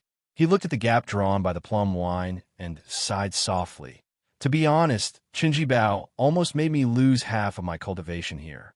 If we fight to the death without any worries, I can live and he will die, but all of my cultivation will be destroyed. At that time, I will really be a useless scholar without the strength to truss a chicken. Su Fengyin was heavily injured, so his speech was unclear. I wouldn't be surprised if he became an earth immortal. Chao Chongqing was surprised and asked curiously with a smile, "You think so highly of Qinji Bao?" Su Fengyin put his hands on his knees and said calmly, "Qinji Bao thinks of me as a bag of grass, but I think of Qinji Bao as invincible in both civil and martial arts." Chao Chongqing shook his head and said, "Qinji Bao thinks highly of you more than anyone else." Before he left, he had said that sooner or later he would fight with you fair and square. Qinji Bao also said this sentence. He has also been holding it in for 20 years. Su Fengyin said bitterly, "Should I be happy?" Chao Chongqing was happy that this kid was defeated. He laughed happily and restrained his smile. The matter of destroying Buddhism in 2 dynasties caused the death of the dragon tree monk. Qinji Bao took advantage of this Buddhist saint's death. Otherwise, he wouldn't have become a saint so quickly. Su Fengyin smiled from the bottom of his heart and said, "Su Xiao doesn't like to talk about big principles, but there is one sentence that I remember very clearly. You have to eat your own bitterness and enjoy your own happiness, but you also have to look up to others. So I always think that there are so many good things in the world, but I can't hold them all in my hands. This is not realistic. There's so many beauties, but you can only marry a few. Isn't that right, Uncle Chao?" Chao Chongqing's eyes were happy, but he flicked his finger. "Don't call me Uncle Chao. Our friendship is not that good." Su Fengyin nodded and said, "That's true. Otherwise, you wouldn't have let Qinji Bao go to Western Shu. After all, you and I have a faint relationship. It's already very kind of you to prevent Qinji Bao from going to the Iron Gate Pass." Qinji Bao went to Western Shu because of the shady business in the capital, where he killed 1,000 enemies and lost 800 of his own men. He planted a seed of disaster for Bailiang. Liang is not much better. Since you want to restore West Shu's destiny, this is a very good thing. Chao Chongqing smiled and didn't deny it. "I don't want him to take control of Bailiang, but I want Qinji Bao to go to West Shu and proclaim himself king. Because if West Shu wants to restore its country, it can only pull chestnuts out of the fire and profit from the chaos. The more chaotic the chess game, the better. Bailiang, where you are, is far from enough." Su Fengyin clicked his tongue and said, "I'm scared of you scholars." Chao Chongqing hesitated for a moment, but still said, "Su Fengyin, there's something I still want to remind you of. You have to be the king of Bailiang and the heir apparent of Bailiang. In the past, you've taken the unconventional path and won by surprise troops time and time again. But in the future, you still have to use both right and strange tactics. Just like this ambush where you pull one hair and affect the whole situation. In the end, there are many things that not only the son of the Zhao clan, but also the old foxes of the Liang dynasty like Zhang Jiulu and Gu Jiantang are well aware of. It's just that under Li Yishan's instructions, Su Xiao has taken the path of overt scheming these past few years. He can't be criticized, and that's why Bailiang has the foundation it has today. Don't let down the expectations of the older generation of Bailiang. Zhao Kai didn't lose in terms of luck this time, but because he wanted to use the small to fight against the big and seek great riches and honor in the midst of danger. But he forgot one thing. He's a prince and has to fight for the throne. But in times of peace and prosperity, the sons and grandsons of the Dragon Clan who are approaching the throne step by step all emphasize on keeping a low profile. In the capital, the first prince has shown his power, and the fourth prince has hidden his power. You have to be careful. Su Fengyin slightly bowed with his hands folded in front of his chest. "I sincerely appreciate your advice." Chao Chongqing gently waved his sleeves and folded them on his knees. "To be honest, I didn't like you before. I thought you were fickle and sentimental. But now that I've seen some things with my own eyes, I think you're a better person. Last time, when I went to Beimang, I passed by Bailiang and had a secret meeting with the great general. This time, I acted according to the agreement and stopped Qinji Bao. It can be considered that I've paid off the old debt that West Shu owes to the Su family. From now on, we don't owe each other anything. If it's time to kill you, I won't hesitate to do it. Su Fengyan smiled. Aren't you afraid that your princess will scold you? Chao Changqing was stunned. He bent his finger and flicked Su Fengyan's forehead, making the latter take a deep breath. The otherworldly item's joyful face smiled knowingly. Su Fengyan muttered to himself, "It's almost winter. She's going to get frostbite again." Chao Changqing was speechless. He smiled and said, "That's right. She's going to make a scarecrow and scold you again." The otherworldly item helped Su Fengyan get up. "I'm going to hurry to go back to see my sister. I'm sure the princess doesn't want to see me. Uncle Chao, should we part ways or walk together?" Chao Changqing stood up and brushed away the dust. "Let's go our separate ways. Don't try to worm your way into being friends with me." Su Fengyan let the otherworldly item float onto the horse's back. He cupped his hands and bid farewell to the Confucian sage Chao Qingyi. He left them in the dust. Chao Changqing stood in place. This time, Su Xiao appeared at the border wearing a general's armor instead of Prince Liang's boa robe. Therefore, Chao Changqing watched as the young king of Bailiang left. Chapter 682. After that, Huang Longshu. The whole Liang dynasty liked to use this saying to ridicule someone's hindsight. Of course, hindsight also came from Huang Longshu's original creation of Xiangqi. Xiangqi replaced Xiangqi, which was also known as Xiangqi, and became second only to Xiangqi. In a small tea house in Beimang, the featherless parrot still liked to call everyone it met Grandpa. The shopkeeper of the tea house with the surname Huang was still so unmotivated. The young girl who raised a big cat did not give a good face to the customers. In addition, the business of the tavern was so cold and bleak that it was like a graveyard. This made Wenhua, who had never been able to earn money to go to the brothel to pretend to be a romantic, very depressed. Today, there was a wooden sign outside the tea house saying that it was closed. After Wenhua walked into the tavern with the birdcage, he never treated his internal organs badly. He made a bowl of fragrant onion noodles and buried his head in it. The manager, Old Huang, took out 3 wooden boxes from somewhere and put them full of chess pieces. 2 boxes of black and white chess pieces and 1 box of colorful glazed chess pieces. He cleared the table and placed them there, constantly placing and collecting chess pieces. Seeing this, Wenhua was furious. Pretending to be a ghost, if you have the ability to learn from Su Fengyan, set up a stall to gamble and earn copper coins. Behind closed doors, pretending to be a chess sage, chess master, and chess immortal. What kind of hero is he? After eating the onion noodles, he was thinking about whether to secretly go to the kitchen to reward himself with another bowl. However, thinking that he couldn't make ends meet, he really didn't have the face to take advantage of her. When Hua didn't waste it at all, he licked the big white porcelain bowl clean and sighed at the empty bowl. Bored to death, he could only carry his bowl and chopsticks over to Old Man Huang's side to sit. Miss Jia, who would laugh at a customer whenever she was unhappy, was carrying a sunflower. Her legs rested on the bench as she stared blankly. When Hua did not have the guts to sit on the same bench as her, so he asked Old Man Huang to move slightly so that he could rest his buttocks next to Huang Longshu. When Hua looked at the black and white confrontation on the table, mixed with many colorful glazed chess pieces, When Hua wanted to touch one of them to see if it was valuable.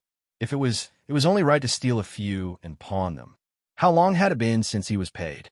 Not to mention the red packets during festivals. Unfortunately, his claws were slapped away by Huang Longshu, and when Hua casually placed the bowl and chopsticks at the corner of the table before he said with a smile, "Old Huang, what are you doing? Tell me about it." Huang Longshu immediately held a box of glazed beads in one hand while his fingers moved slightly with his other hand, and he held his breath with rapt attention while ignoring Wen Hua's clamor. Wen Hua felt bored and could only turn his head to look at the young girl who liked to chuckle. The Jia family's Jia family is raising the price to fake Jia. Let me make things clear to you. That big cat is a glutton. We can't afford to raise it. The delicate and pretty young girl chuckled and didn't even look at Wen Hua. Wen Hua, who worked hard for the tavern, slammed the table and said angrily, "Don't rely on old Huang to support you. Ha ha, I don't have a divine ability to turn stones into gold.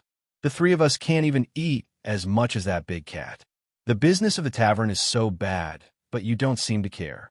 Say, didn't the customer from yesterday say that the tea wasn't good enough and you wanted to take a plate and cut his head? And the customer from 3 days ago, he said that the tea wasn't fragrant enough and you wanted to twist his head. Do you still have the law? Have I become a pig looking in the mirror? Am I not human anymore? The young girl faced Wenhua and chuckled. Wenhua slapped his forehead. He was so angry that he suffered internal injuries. Shopkeeper Huang gently smoothed out the chess pieces that were messed up by the porcelain bowl and said with a frown, "It's fine as long as you don't starve anyone to death. Even if you open the tavern to become the largest in Beimang, will you be successful?" Wenhua replied with a question. "Isn't this considered successful?" The old scholar, who had a cultured and elegant bearing, glanced at him. "Then you might as well not practice the sword. I guarantee that I'll make you one of the richest gentlemen in Beimang. How about it?" Wenhua waved his hand and said, "Go, go, go. If you don't let me practice the sword, you might as well kill me." Shopkeeper Huang smiled and asked, "Me?" Wenhua hurriedly smiled and said, little one, you've been playing chess for so long. Are your hands sore? Are your shoulders tired? Should I rub and knock them for you?" The more chess pieces were placed, the densely packed black and white chess pieces and the relatively sparse colored glass pieces on the table. The white porcelain bowl became an eyesore. The old man waved his hand and said, "Take it away." Wenhua exclaimed, picked up the bowl, and jogged to the kitchen. It was not very particular to make a bowl of scallion noodles for himself, but it was better to be happy together than to be happy alone. It was still okay to make 3 bowls of noodles for that strange father and daughter. Ignoring that kid Wenhua, old man Huang looked at the chess game that was becoming clearer and clearer. He fiercely knocked a relatively large colored glass piece into the center of the board, and then he seemed to be hesitant about whether or not he should pull out a colored glass piece. The old man put down the chess box and said to himself, "My daughter, I've missed this good show this time. There's nothing I can do about it. That man in the capital that I caused to cut off his own tongue sent a letter over, wanting to settle old scores with me. On one hand, I couldn't bear it, but on the other hand, I was looking forward to the direction of the game, so I agreed to it this time. The chess pieces have to be alive and can be used as eyes. Only then will chess be interesting. Otherwise, look, this place is called Iron Gate Pass. It's a place with good feng shui. Dying there is much better than dying on the ghostly battlefield where tens of thousands of dead people share their fates. If this large colored glass piece that went to Western Shu eats up Zhao Kai and Su Fengyan's chess pieces and stays in Beiliang, it'll be much more interesting than him becoming some county king. Don't glare at me. It was that kid who wanted to barge into this game of chess. This time, I didn't do anything to trip him up. Don't worry, that kid made a big profit this time. He's going to be the king of Beiliang for sure. Su Fengyan is dead, and Chen Jibao is the king of Beiliang. He'll have to live in Su Zhao's shadow for the rest of his life. The Zhao family owes the Su family old scores, and with Chen Jibao's temperament, he'll definitely make them pay back bit by bit. That man in the capital doesn't want to see this happen. But that guy underestimated the next king of Beiliang. How can that kid surnamed Su be more open-minded and magnanimous than Chen Jibao? You can't blame that guy. After all, on the surface, Chen Jibao is much stronger than Su Fengyan, much stronger. But in a game of chess, if one's eyes are shallow, he'll suffer a great loss. The young girl shook the golden sunflower and chuckled. Chapter 683. The old man's life was full of tricks and tricks, which made people confused. Sometimes, people would only realize it after 10 or 20 years. However, the old man rarely told others. Since the person beside him was his daughter, he didn't hide anything. This time, neither side is clean. For the sake of the overall situation, the loser has to bear the consequences. The bottom line of this assassination was very clear. The son of the Zhao family wouldn't do it himself, and neither would Su Xiao.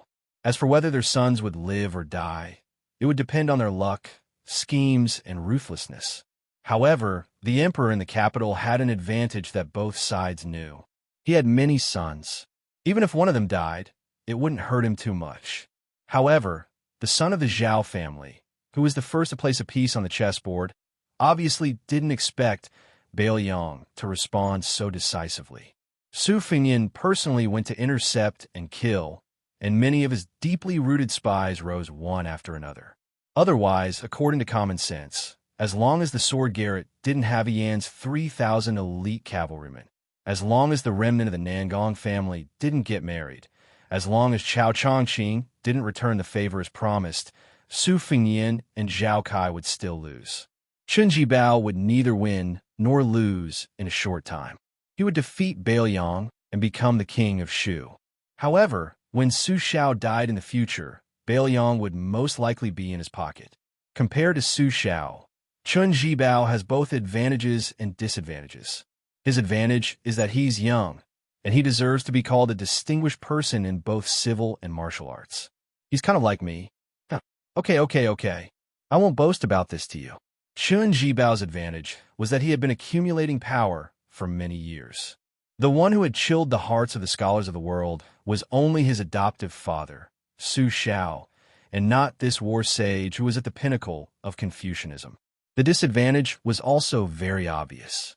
If he wanted to be the king of Bailiang, he would not have the proper title. After he was bestowed the title of king of Western Shu, the morale that he had accumulated in the Bailiang army would also decline along with Su Xiao's death.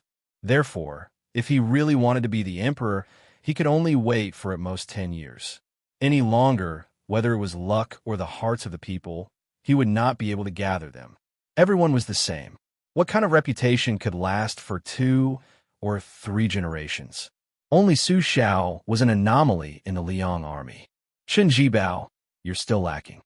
I've long said that the bunch of old scholars in the Imperial Astronomer were all half-baked people who only knew rigid numbers and did not understand the mysteries of heaven like water. After being deceived by me for so many years, they still have no memory. Zhao Kai, this kid, is also interesting. Does he really think that his luck is invincible? That female master of the Western region is not that smart. Zhao Kai's luck was accumulated by Han Diaosi, who had been with the dragon for more than 30 years, and that old bald donkey, Yang Tai Sui. In addition, she also had her own cultivation. With her by his side, Zhao Kai's luck was imperceptibly accumulated by another layer. Isn't he a piece of delicious cake that has the hope of ascending the throne and becoming the emperor? How many people from the 3 sects would have a good ending if they were personally involved? The Dragon Tree Monk and Yang Tai Sui were all dead. The few Taoist masters of the Dragon Tiger Mountain, the older generation, also did not have a good ending. In the end, they're all pitiful people who think that they are above the world, but in reality, they're not at all free and unfettered. Your father, have fooled so many auspicious signs and phenomena during the spring and autumn period. This group of smart people still haven't seen through it. It can be seen that the difference between intelligence and intelligence is like the difference between heaven and earth. Beimang's Taiping is old, yet he refuses to accept his old age and still wants to play a game with me. I wonder if I was the one who created the chess situation that clearly divides the world. The world should be handed over to the young people. If you squat in the latrine and don't shit, how can you water the fields when the old shit is hard? Hearing this, the corners of the girl's mouth curled up as she chuckled. Wen Hua, who was carrying 3 bowls of onion noodles over, said angrily, "Old man Huang, can you not talk about this while eating?" Seeing that the shopkeeper did not move, Wen Hua glared at him and said, "Why aren't you clearing the table?" The old man chuckled and waved away the chess pieces on the table with a wave of his sleeve. Wen Hua put down 3 pairs of bowls and chopsticks and continued to chatter. "You only know how to play chess. So what if you can play chess? When I become a sword immortal, no matter who you are, if you dare to jump in front of me, I will serve you with a sword." The old man picked up his chopsticks and asked with a grin, "Oh, then if I teach you how to use the sword and make you suffer so much, then when the time comes, the first thing you will do will be to slash me?" Wen Hua laughed and said, I wouldn't dare. How could I, Wen Hua, be an ungrateful person? I'm handsome, have a good temper, and have an ancient heart. Not to mention these advantages, the key is loyalty. The old man shook his head with a smile and was slightly helpless.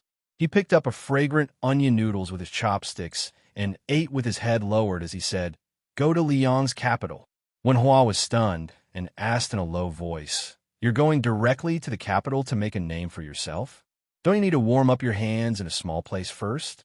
The old man wrapped a chopstick of noodles and didn't stretch his neck to help his daughter blow the hot air off the noodles, fearing that she would burn herself. The girl laughed brilliantly and plucked a small petal of sunflower before placing it on the edge of the old man's bowl. It looked festive. The old man was in a good mood and said to Wen Hua, "Don't you want to amaze the world with a single brilliant feat?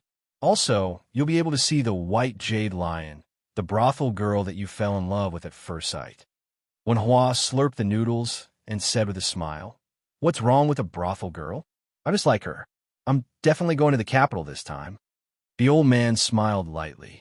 After eating the noodles, the old man took out some silver and instructed Wen Hua, who had finished cleaning up the bowls and chopsticks, and returned to his seat. "Go buy a jug of good wine."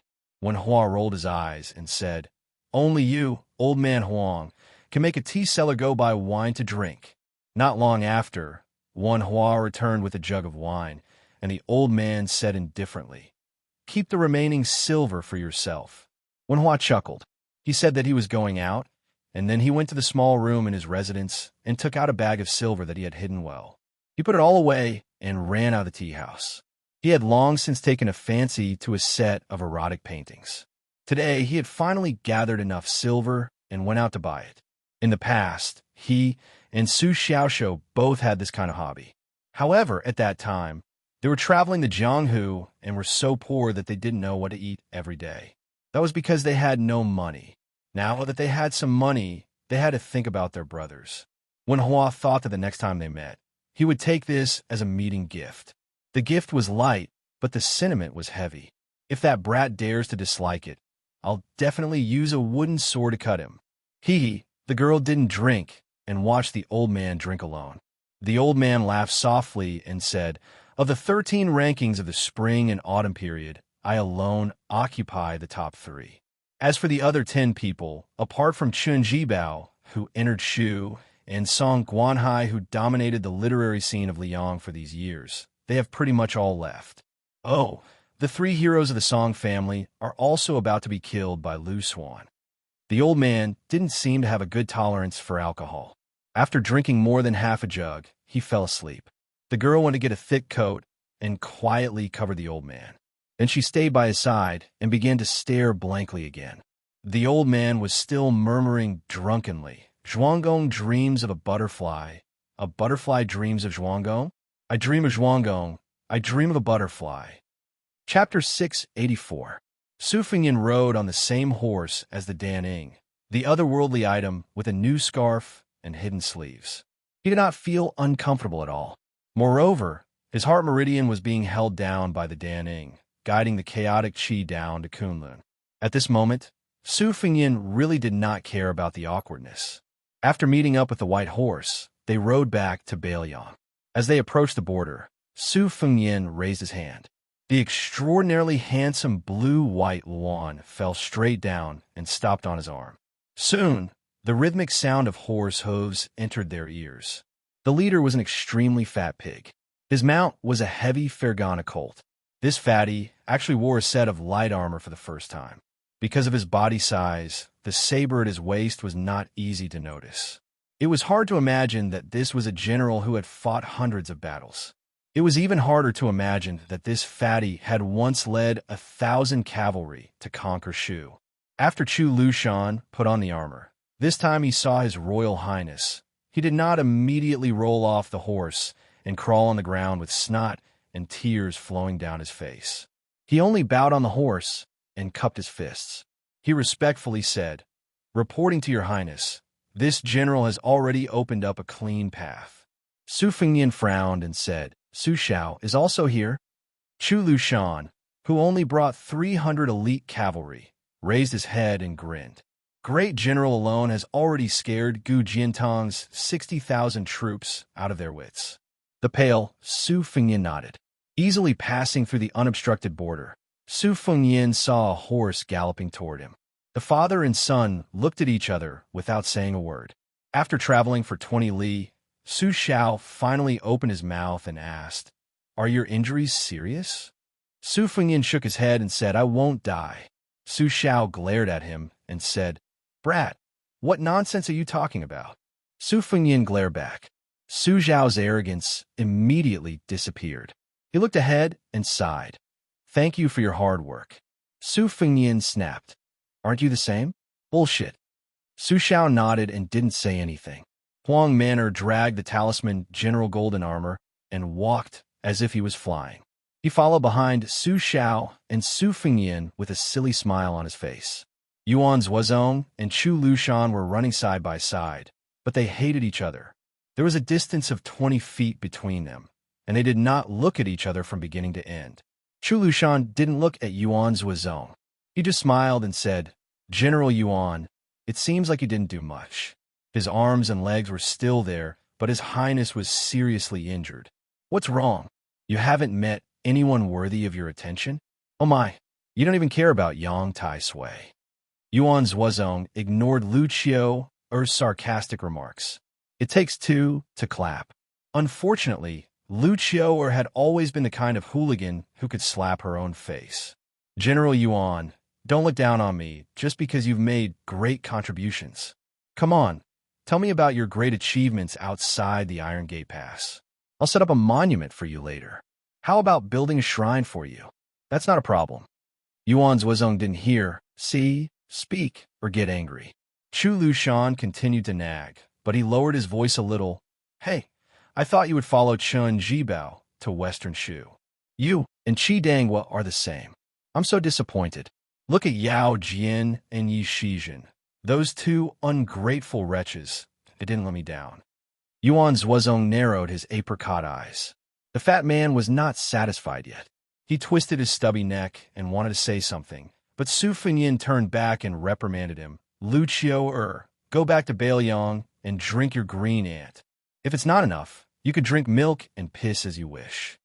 Chu Lushan shrunk his neck and finally couldn't hold it anymore. He showed his true face and said with a flattering face, "Whatever His Highness says." Yuan Zuozong looked calm. Chu Lushan muttered, "He didn't do what he should do, but he did what he shouldn't do. Son of a bitch." Yuan Zuozong suddenly said, "On the way here, His Highness said to invite Qi Dangwa to drink together." Chu Lushan opened his eyes wide, turned his head and asked, "Say it again?" Yuan Zuozong meditated like a stone Buddha again and didn't say a word. Chu Lushan wiped the hot sweat on his forehead. "Son of a bitch, I'm more nervous than when I heard that you were going to light my sky lantern."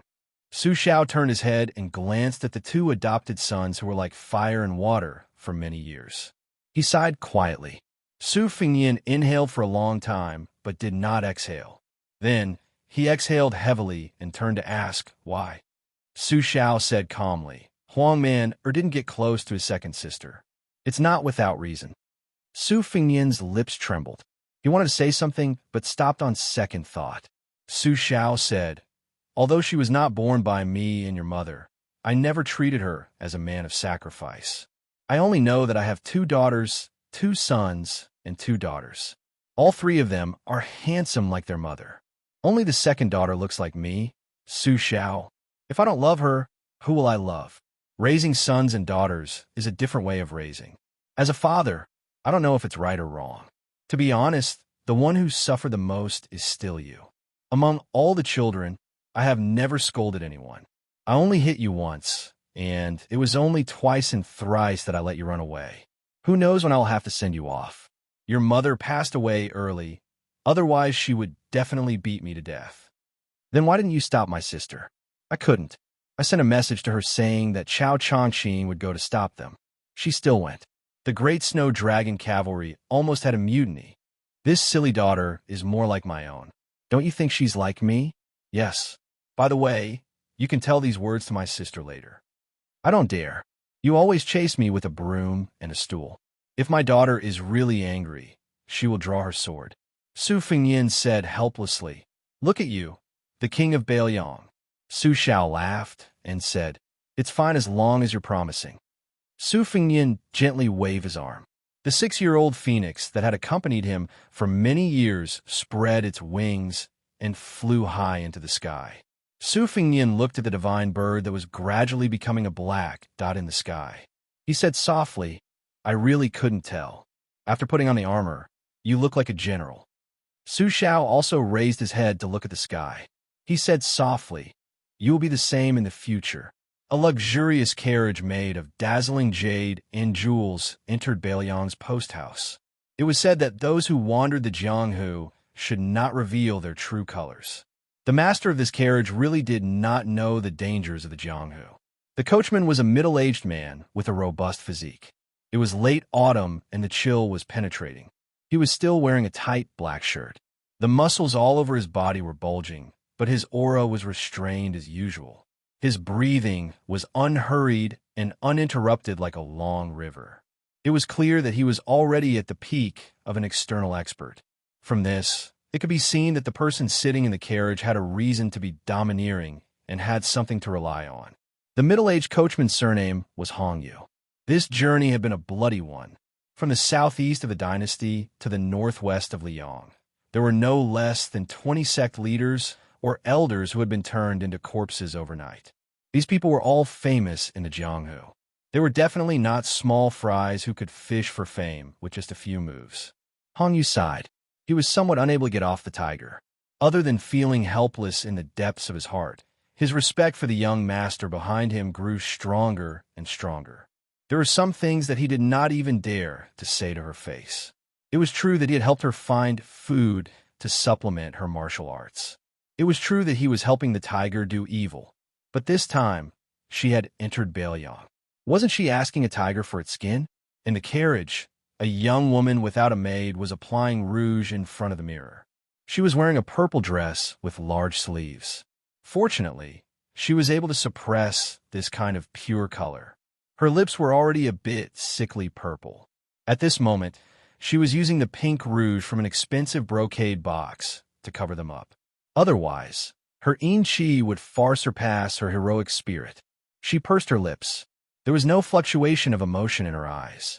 Normally, a woman would hold a mirror and apply makeup. Moreover, she was so beautiful that even the fishes would fall and the geese would fall. It was always a joyous occasion. She casually threw away the bronze mirror and the brocade box. After thinking for a while, she picked up the bronze mirror again. She stretched out a finger and drew on the surface of the mirror. It was fragmented. She was the mistress of the great Niu gang of Mount Hui, Xianyuan Qingfeng. There were no less than 100 books piled up in the carriage. Most of them were secret manuals that the Xianyuan family had collected for hundreds of years. If she wanted to give it to someone, it would be no different from giving a pile of scrap metal. The problem was that the other party might not be willing to accept it. This made Xianyuan Qingfeng frown. The aura around her became increasingly gloomy, like a withered osmanthus tree in a rainy day. Based on the secret arts recorded in her family's books, she was like a female Taodai that chose people to devour in the past year. She had absorbed a lot of power and cultivation, allowing her martial arts realm to improve rapidly. Before she went down the mountain, a group of old enemies of Mount Hui bullied her because she was the mistress of the house. They teamed up and went up the mountain to pick a fight. She didn't care that there were immortals from the neighboring Mount Longhu. She caught all of them and turned them into dried corpses. The Celestial Master's residence, which she had a good relationship with, had already stated that the Xianyuan family's disciples were not allowed to set foot on Mount Longhu. But would she, Xianyuan Qingfeng, care about this? Xianyuan Qingfeng stretched out a finger and gently smoothed the rouge on her lips. The corner of her mouth curled up, full of sarcasm. When I reach the top of the martial arts world, my first target will be that nest of noble people from the Celestial Master's residence. She lifted the curtain and sat lazily behind her guest, Hongyu. Hongyu didn't turn around. He chuckled and said, "We're in Bailiang territory." Xianyuan Qingfeng nodded and asked, "Ancestor Liu has a crooked poem. It says that after receiving the 3 pure immortality technique, one has already attained the diamond body. You said that the finger profound realm is higher than the diamond body. Is it because of this poem that the immortality technique comes first and the diamond body comes second? Hong Yu laughed out loud. Master, you'll have to ask Huang Fangfo about this. I don't really understand. In this life, I only know how to immerse myself in martial arts. In the past, I casually obtained a secret manual and followed it to the end. Later on, when I arrived at Mount Hui, I only picked 1 or 2 books to study. I didn't really think about reading more. In the end, I'm still stupid and stubborn. There's no medicine to cure me. The cool breeze of Bailiang and the autumn breeze brushed against one's face. Xin Yuan Qingfeng's mood became more relaxed, and some of her sinister aura disappeared. She smiled and said, Uncle Hong, Huang Fangfo has already broken through the first rank. You should also catch up. Otherwise, there won't be many people in Mount Hui who can show off in Jianghu. Chapter 685. Hong Tuo nodded. Don't worry, family head. I won't slack off. It's easy at the beginning to walk the path of external martial arts, but it's not easy to go from external martial arts to internal martial arts. However, since family head has already pointed out a clear path for me, I'll be useless if I still can't reach the first rank Vajra realm. Xin Yuan Qingfeng, who was in a lazy mood, grunted in acknowledgement. The master and servant were silent for a long time. Xin Yuan Qingfeng suddenly asked in a seemingly joking manner, Uncle Hong, will you stab me in the back one day when I'm deserted by everyone? With his back facing her, Hong Tuo's hand froze for a moment before he quickly waved it down and smiled. I won't. It's all thanks to your father, Xin Yuan Jingsheng, that I'm where I am today. I don't know how to talk about benevolence, righteousness, and morality, but I'm destined to help those close to me instead of reason. Xin Yuan Qingfeng smiled strangely and said calmly, Then Uncle Hong will stay in Bailiang's army. Hong Tuo resisted the urge to turn around and asked softly, What? Uncle Hong, you're familiar with the art of war. You're the one who nurtured the Mount Huishan private cavalry. That Bailiang heir will most likely accept you. When he becomes the king of Bailiang, there will be a day when you stand out. It's 1,000 times better than being a hired thug for me, a great demon of the Jianghu. It doesn't matter if you think I'm keeping you as a hostage in Bailiang, because I don't trust you and don't want to keep you by my side. It's settled then, Hong Tuo said in a deep voice. Even if I'm in Bailiang, I won't forget that I'm a servant of Mount Huishan. Xin Yuan Qingfeng leaned against the wooden wall outside the carriage and didn't say anything. Hong Tuo didn't continue to express his gratitude. Xin Yuan Qingfeng's gaze shifted from behind Hong Tuo to the willow tree on the side of the road. Willow homophonic. Xin Yuan Qingfeng stretched out 2 fingers and made a pinching motion toward the willow tree beside the road. He cut off a branch out of thin air and pulled it back to his hand. Hong Tuo's breathing slowed down in an instant. Xin Yuan Qingfeng weaved a willow headband and wore it on his head, smiling sweetly. The brocade pouch, which was equivalent to his last words, had clearly said that Hong Yu had a rebellious streak. He looked simple and honest, but he was actually cunning and needed to be suppressed by force. It wasn't that Xin Yuan Qingfeng didn't have the confidence to make him submit, but he was afraid that he wouldn't be able to control himself and would skin this traitorous fellow alive. In her eyes, Hong Yu was nothing. She swore to become the #1 martial artist as a woman. The boundless paddy fields outside Xiangfan City had been mostly harvested. It was a bumper harvest year, and the common people all said that it was thanks to the new king of Jing An's good fortune. However, this king of Jing An, Zhao Sun, had a good reputation among the common people, but among the Qing province's Green Party, his reputation took a turn for the worse. They all scolded this vassal king for forgetting his roots and burning the bridge after crossing the river. He had only just become a vassal king, but he had already begun to side with outsiders. The reason was that the imperial court had ordered all the vassals to transfer their elite troops to the border to change the defense and increase the defense. The king of Jing and had spared no effort, causing the Green Party, whose words in the imperial court had already lost more and more weight, to be filled with complaints. That's right, this vassal king that the imperial court had put on the table was originally from Zhao Sun's 2 diagrams and 13 strategies when he entered the capital. Now, he had shot himself in the foot. Zhao Sun, this civil official, vassal king who had made an exception to take on the role of administrator, was indeed ruthless enough. He did it without any hesitation, and was cursed by the Qing province's generals who were used to being a mountain king. When they met in private, they all said that this kind of unambitious vassal king was not worthy of being the king of Jing and who was responsible for peace and prosperity. He should just go to the imperial court and be the assistant minister of the Ministry of Rights. However, looking at the situation, the king of Jing and Zhao Sun seemed to be enjoying it.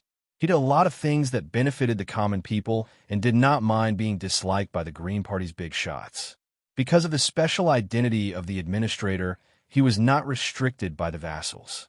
He even took the initiative to visit the Green Party's big shots several times, so he was not rejected. However, the old men and young people behind the noble families also did not give the king of Jing any face. The deep friendship accumulated over the years in the past had been diluted. Only some of the younger generation and many people who did not have a say in the family for the time being still had a good impression of Zhao Sun. Today, in the suburbs of Xiangfan, a farmer's family was flattered.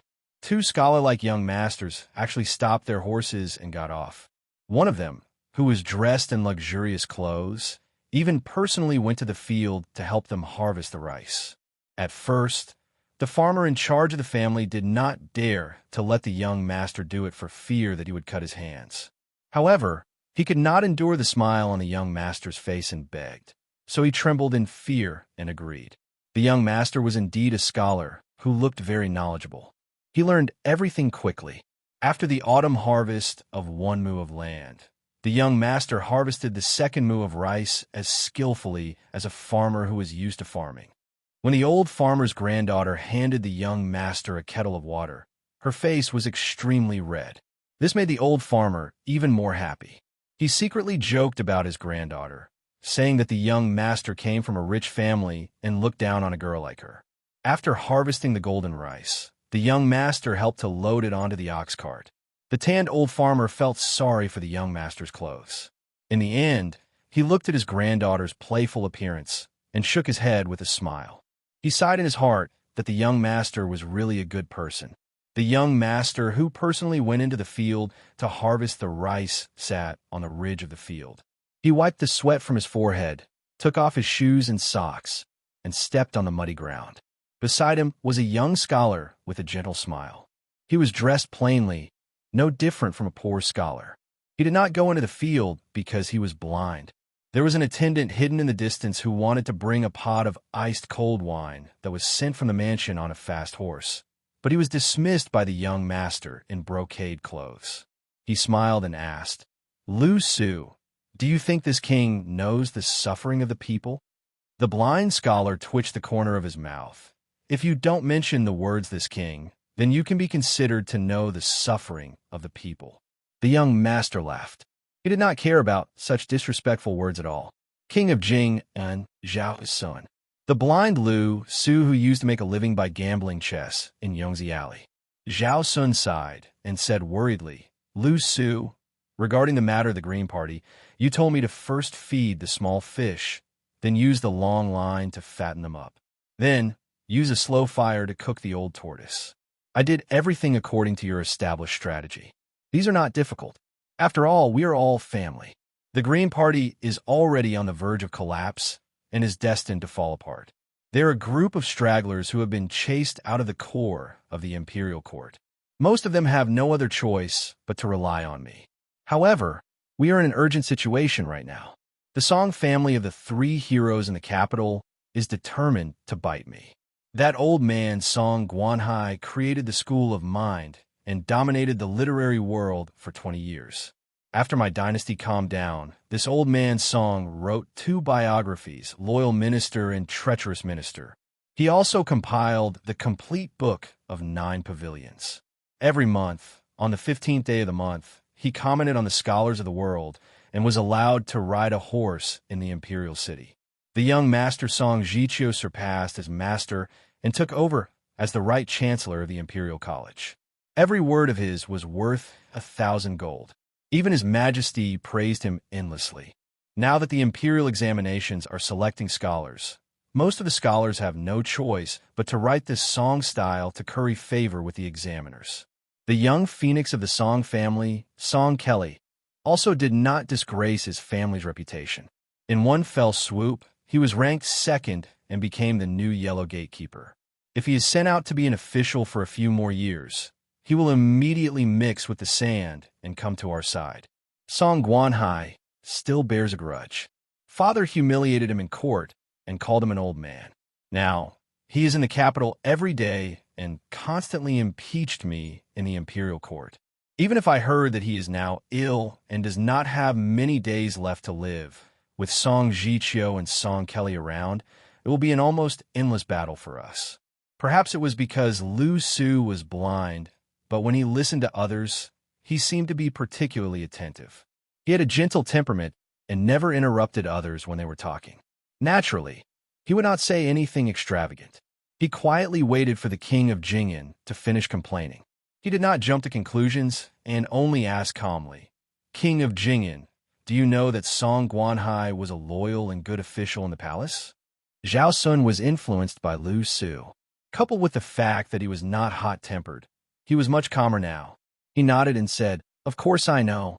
During the spring and autumn period, Song Guanhai, who was a slave of 3 surnames, told the late emperor about the difference between a loyal official and a good official in order to clear his name. A good official is one who is not afraid of being punished by swords and axes. In order to leave his name in history, he let the emperor be cursed by history books. On the other hand, a loyal official is one who diligently assists the emperor to achieve great things. At the same time, he also gains a good reputation. His descendants pass on the torch, and his fortune is boundless. Song Guanhai, that old man, of course, regarded himself as a loyal official. In the past 20 years, he has ridiculed, remonstrated, and remonstrated countless times. Even the empress has personally pleaded with the emperor on his behalf several times. Only then did he escape imprisonment. On this point, I really admire this old man's song from the bottom of my heart. The corner of Lu Su's mouth curled up into a mocking smile. He shook his head and said slowly, "It's just the long and short doctrines of school of vertical and horizontal doctrine." Suddenly he uses Confucianism, then he turns to old man Huang, and then he worships the law. There's no integrity to speak of, so he can't be called a teacher. His Majesty once said that teacher song is slow and understanding, but I think it's charming. The world thinks it's a compliment, but if you look deeper, it's not a good thing. In other words, it's an argument that has a lot of leeway. After being stunned for a moment, Zhao Sun laughed happily. He clapped his hands and said, "Fresh, fresh. Lu Su, your words are very satisfying. I want to drink wine." Lu Su's state of mind was still as calm as an ancient well. He smiled faintly and said, "The last time I asked the maid to read the secret letter you sent from the capital, one of the rumors was written ambiguously. It was rumored that Song Guanhai secretly kept a copy of the memorial to the emperor. However, he has resisted the urge to hand it over to the historian. This is a person who wants to be both a loyal and a good official." Chapter 686. Zhao Sun frowned and said, "It's hard to say whether this is true or not. Even if Song Guanhai really does have the secret memorials, as long as we don't hand them over to the scribes, what can we do with them? If we bring them into the coffin one day, it's even more hopeless. This old man's song will definitely be able to let His Majesty write the inscription on the tombstone after his death." Lu Su said calmly, "Based on Song Guanhai's character, it must be true. As for whether he will hand them over to the scribes after his death, considering the good fortune of his descendants, even if he is old and muddle-headed, his son Song Jiqiu will stop him." "But," Zhao Sun said impatiently, tell me. Lu Su, who had no intention of keeping them in suspense, paused. Zhao Sun hurriedly apologized with a smile. "I was too impatient." Lu Su said, "When people are approaching old age, especially when they know that they are still alive, some powerful people who have no foresight and no worries will often make some mistakes that can be big or small. Even if Song Jiqiu wants to patch it up, it's not watertight. We just need to wait until Song Guanhai passes away and strike while the iron is hot." We can use the spies and the Song residents to deliberately leak this information to a certain power in the capital that is hostile to the Song family. If there are no dead soldiers or spies, it's fine. Groundless rumors and slanders are just as reliable. The capital has no shortage of people who make groundless accusations. But there is one thing that is extremely important. The news must be passed quickly and reach the emperor's ears as soon as possible. We must not give the Song family the time to destroy the copies of the memorials. If they were quickly destroyed, then if they wanted to overthrow Song Guanhai, they would have to let the Prince of Jing'an's estate take the lead and instruct someone to gather 342 memorials and spread them throughout the capital. However, this way, you would inevitably be implicated, which would not be wise. We can't underestimate the intelligence of His Majesty's spies and the keen senses of those old people in the officialdom. Also, Prince Jing'an, please keep in mind that Song Guanhai is the eldest imperial prince and the fourth imperial prince's benevolent teacher. Although you've met them once in the capital, and you seem to have a good impression of each other, the disadvantages far outweigh the advantages. If there was no need for King of Jing and to personally deal with the Song clan's disaster, and if there were no traces left behind, then they could tarnish their own reputation by faking the leak of a copy of the memorial, saying that it was all because of you. This way, you can completely remove yourself from the capital's officialdom and temporarily distance yourself from the two princes. Furthermore, you don't have to worry about His Majesty becoming suspicious of you. After all, he is not an ignorant and mediocre ruler. Instead, he will only place more trust in you. This is the right path for Xiang Fan and you, the administrator. King of Jing and Zhao Sun mulled over it carefully and nodded repeatedly. However, Zhao Sun immediately asked, "Can this small matter really topple the Song family?" Lu Su smelled the unique fragrance of the autumn rice paddies, and a smile finally appeared on his face. When acting in the officialdom, one can't go overboard. It's the same principle as stewing old duck soup. Slowly stewing it will bring out the flavor, but if it's too long, it will lose its flavor. The Song family scholarship is good, but as an official, they are far inferior to Grand Secretary Zhang, Chancellor Huan, and the others. Compared to West Chu's Grand Preceptor Sun, they are far inferior. Also, since ancient times, the requirements for writing are great, but the requirements for getting to the point are small.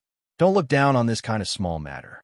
What truly made the Song family fall from glory is precisely this kind of small matter. Officials who reach the pinnacle of glory are always accompanied by fortune and misfortune.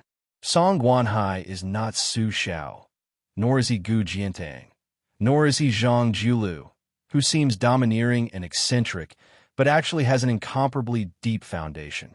The Song family, which has only been rich for 3 generations, has lost its foundation and is frivolous. It seems that the family is full of glory, but Song Guanhai has made too many enemies, so it is very difficult for them to maintain their integrity in their later years.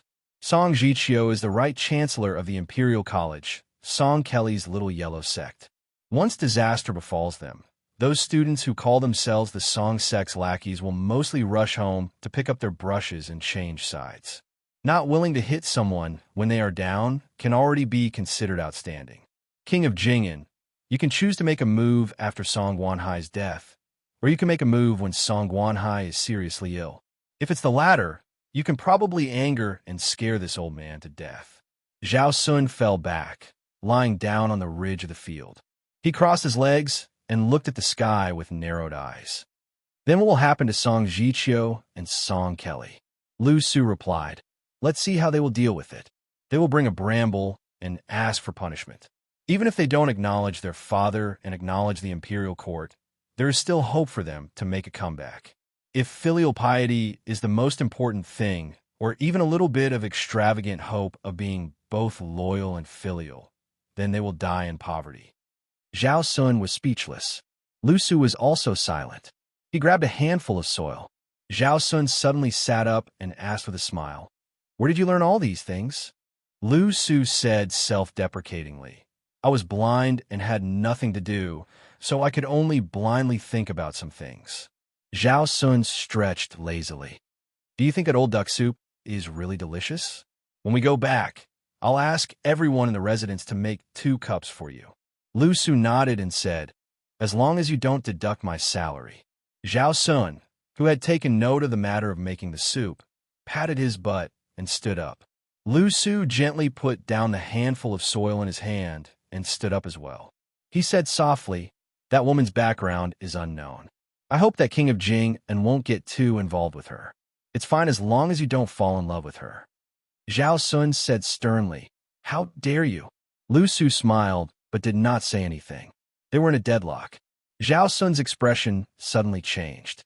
He grabbed Lu Su's arm and said sincerely, "I've been waiting for you to say this. I know that in Xiang Fan, only you are sincere to me. How can Zhao Sun not know? Lu Su, I hope that in the future, when I take the wrong path, please be frank with me. I'm just a blind man who can't take the imperial examinations and can't be an official. As long as King of Jing and is willing to tell me, I will tell you everything I know." Chapter 687. "Hey, do you want to hear about the matters in bed? I, Zhao Sun, can even tell you about this.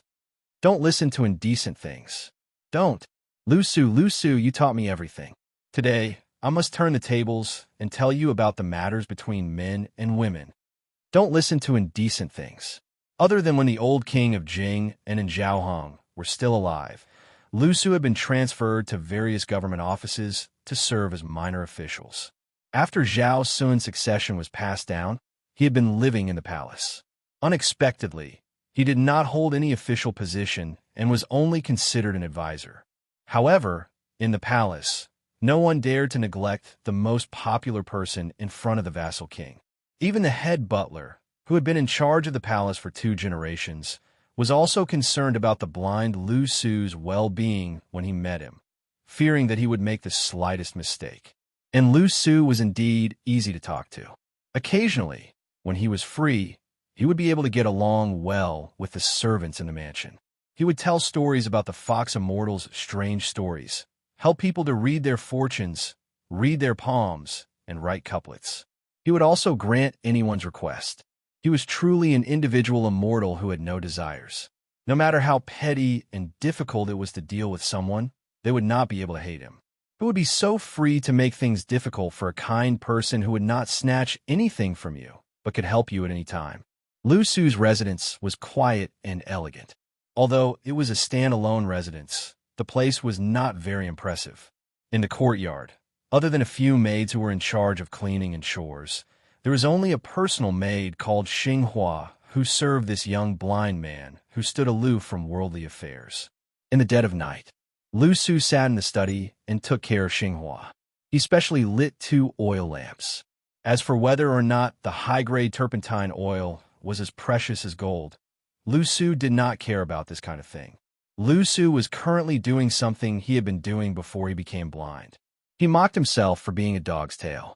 That was to collect the 23 historical records, as well as the chronicles of the various prefectures and counties under the heavens, as well as the compilations and memorials of various generations of famous officials of various dynasties.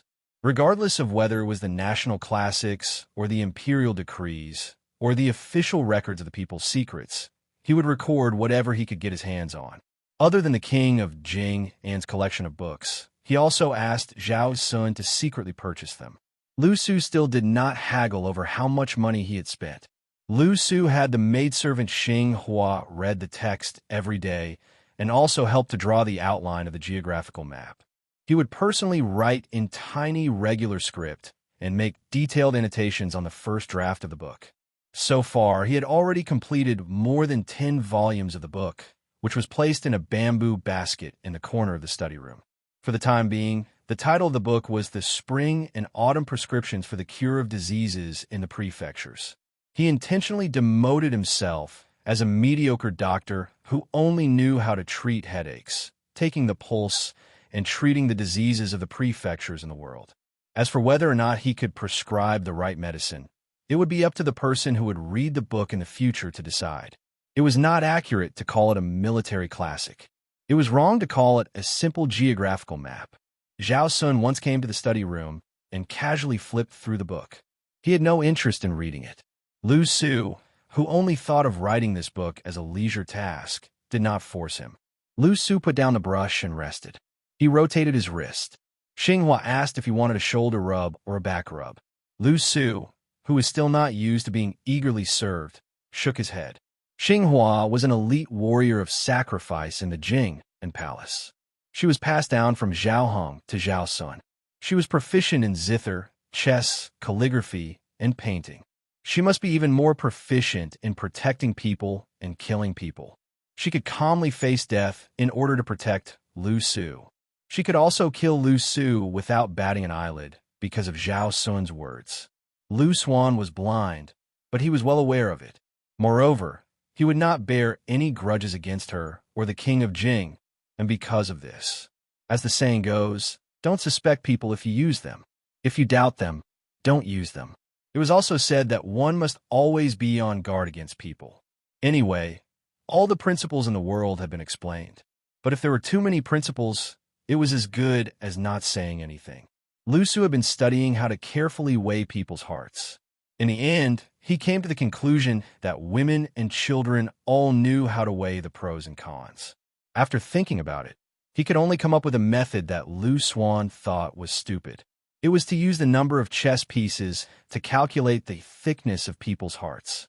Lu Su listened to the subtle sound of the burning lantern and smiled.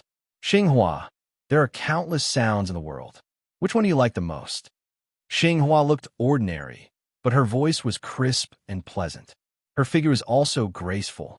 Because she had to read books and occasionally write for Lu Su, she sat on the chair next to him.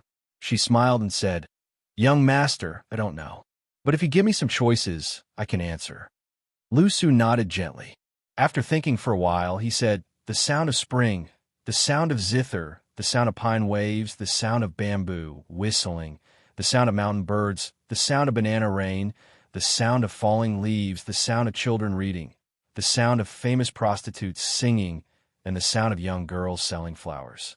Xinghua covered her mouth and smiled. "I will definitely choose the sound of flowers selling flowers." Lu Su laughed involuntarily. "I forgot that your name is Xinghua. But let me tell you, there was a great writer in the previous dynasty who was called the Son of Poetry. His words were the same as yours. He also said that among the thousands of sounds of heaven and earth, the sound of flowers selling flowers in the deep alleys of the market was the most heartbreaking." Xinghua asked doubtfully, "Young master, why is that?" Lu Su probably had a request in front of her, so he was not stingy with his words. "I've been thinking about the reason all these years. I will tell you when I have figured it out." Xinghua was much more casual after spending so much time with Lu Su. She joked, "There are also things that you don't understand. There are many." The blind scholar who was once praised by the king of Jing and as not inferior to Yuan Bunshi picked up his brush again and bent over the table to write the prescription. This king was Zhao Hong, not Zhao Sun. Lu Su still did not know who Yuan Bunshi was that made Zhao Hong hold a grudge against him before his death. Chapter 688. Xin Yuan Qingfeng handed over a wooden name thorn made from the heart of a 1,000-year-old cassia tree and was brought to Bailiang Palace by the steward. They passed through corridors and finally arrived at the pavilion in the middle of Tidehark Lake. The young man's hair was as white as frost. He casually tied a red rope into a knot and sat on the railing near the water.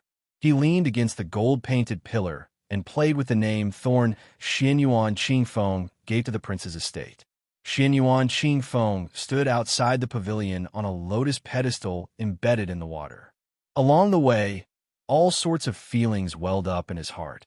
Years ago, during the Lantern Festival in Wuzhou, this handsome young man was together with a perverted scoundrel. After an argument, he was chased away by her retainer like a rat across the street. At that time, Xianyuan Qingfeng only thought of him as a useless and uninteresting man from a poor family. He was uneducated and had no hope of passing the imperial examinations. He could only rely on his looks to trick some pretty girls from small families. Afterwards, when he occasionally thought of that farce, he only guessed that his mother must be a great beauty capable of causing the downfall of a country to be able to give birth to such a good-looking son.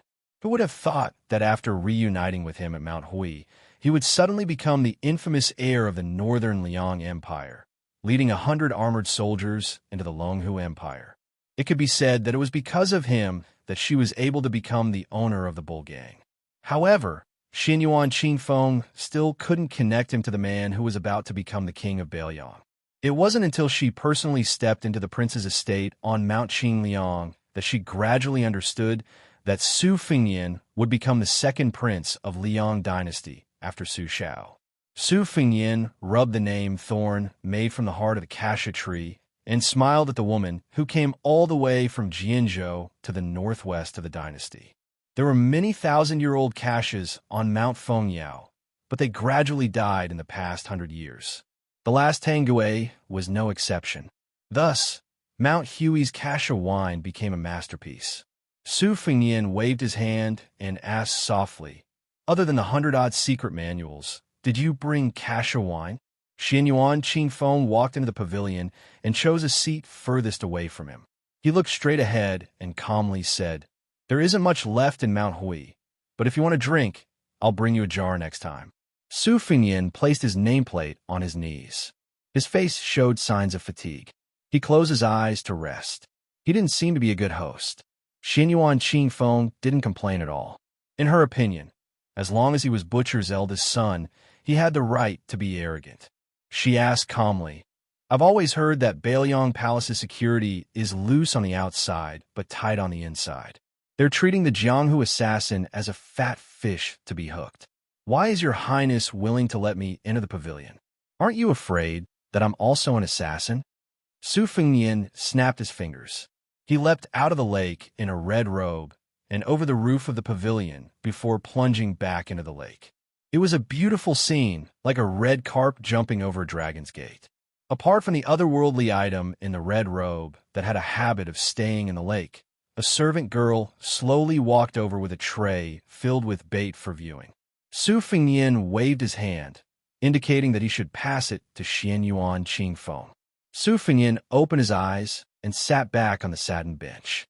"I've heard about the commotion at Mount Hui. But even if your cultivation has advanced by leaps and bounds, it won't be easy for you to kill me if I let you sit side by side with me." Xianyuan Qingfeng sneered. Bailiang Palace really doesn't lack experts. Su Fengnian glanced at the otherworldly item that was playing leisurely in the tide-listening lake and said with a smile, "This celestial state expert was exchanged with my life and fortune. You get what you pay for." Xianyuan Qingfeng, don't be so sarcastic. Xianyuan Qingfeng didn't throw the bait into the lake. "I wouldn't dare," he said expressionlessly. Su Fengnian didn't care about this matter and asked, "You want me to support you to become the leader of the southern Jianghu with only 100 or so manuals? Don't you think you're being a bit greedy? You're not my wife either. Why would I do such a bad deal?" Xianyuan Qingfeng grabbed a handful of bait from the green glazed peony tray. He wasn't in a hurry to throw it into the lake to enjoy the scene of tens of thousands of carps rolling in the water. "I can help you in your hour of need," he said slowly. Su Fengnian stretched out his hand. Xianyuan Qingfeng said, "There's no lack of people in Mount Hui who are eager for success and have real talent. Hong Yu is one of them. These boorish men of Jianghu don't lack skill or ambition. What they lack is a path. As long as Bailiang is willing to accept them and lure them with enough bait, they'll be willing to take the bait. But there's one thing I have to tell you, Xianyuan Qingfeng. They'll enter Bailiang to seek positions and wealth, but they won't be willing to put their lives on the line. If you want them to fight on the border after entering the Bailiang army, they'll definitely refuse. But if you want them to become a 6th or 7th rank military officer in Bailiang, as long as it's an official's hat, they'll be willing to do 80 to 90% of their work for you." Su Fengnian sneered. "Xianyuan Qingfeng, is your official's hat a cabbage from a roadside stall?" Xianyuan Qingfeng threw a handful of bait into the lake and said calmly, "Everyone knows that Qinjibao entered Shu and was conferred the title of king. Most of this war saint's trusted subordinates have also resigned and gone to Shu. There's also a large number of 6th or 7th rank military officers who are itching to make a move. When the time comes, why don't you give these newly vacated seats to anyone? It's better to do them a favor at no cost." The people I'll give you are all young, but they've been famous for a long time. Give them 1 or 2 years, and they'll be able to convince the masses. Although I, Xin Yuan Qingfeng, have never been an official, I do know a little about the art of managing people. A new emperor brings in new courtiers. If you want to be the king of Bailiang, you'll need some of your own people, even if they're a little mixed up. Su Fengyan smiled. With your little skill, you only know a little about the art of managing people. It can't be called the art of managing people. It's the same as riding a sword. Chapter 689. Xin Yuan Qingfeng didn't retort, but poured the entire tray of bait into the lake with a cold expression. The koi fish splashed into the water, creating a clamor. Su Fengyan waited for the lake to calm down before saying helplessly, "When will you change this bad temper of yours?" When Hua and I first met you, although we couldn't control our mouths and flirted with you, and were in the wrong first, how many noble ladies would be so calculative as you? Now that you've become the head of the Huishan clan and want to unify the Jianghu with your terrible temperament, even if you become a top-notch expert in martial arts, you're destined to be alone. Of all the people I could nurture, why did I have to nurture you? You're destined to draw water with a bamboo basket, wasting not only money but also energy. It's true that we wouldn't have known each other if we hadn't fought, but when we sit down to do business, we have to pay attention to the rules of doing business.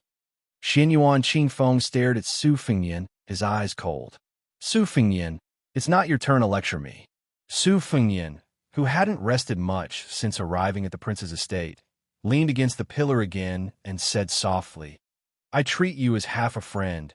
That's why I'm nagging you with these unflattering words. It's up to you whether you want to listen or not." Xin Yuan Qingfeng sneered. "Can't you be frank with me?" Su Fengyan gently clapped his hands and smiled. "All right then. Since you have a favor to ask of me this time, I'll be frank with you. I have a friend who's fighting Han Diaoxi in the western regions. It's been a while now, and the prince's estate has sent a few loyalists over to help, but they haven't been very effective. Now that your cultivation has skyrocketed, why don't you go and warm up? Just treat it as a dangerous martial arts practice." "All right, Xin Yuan Qingfeng, do you have a man you like? If not, that's good. That friend of mine is the #1 beauty in the world, Nangong Push. The #2 beauty, Chen Yu, is rated as not inferior to Nangong.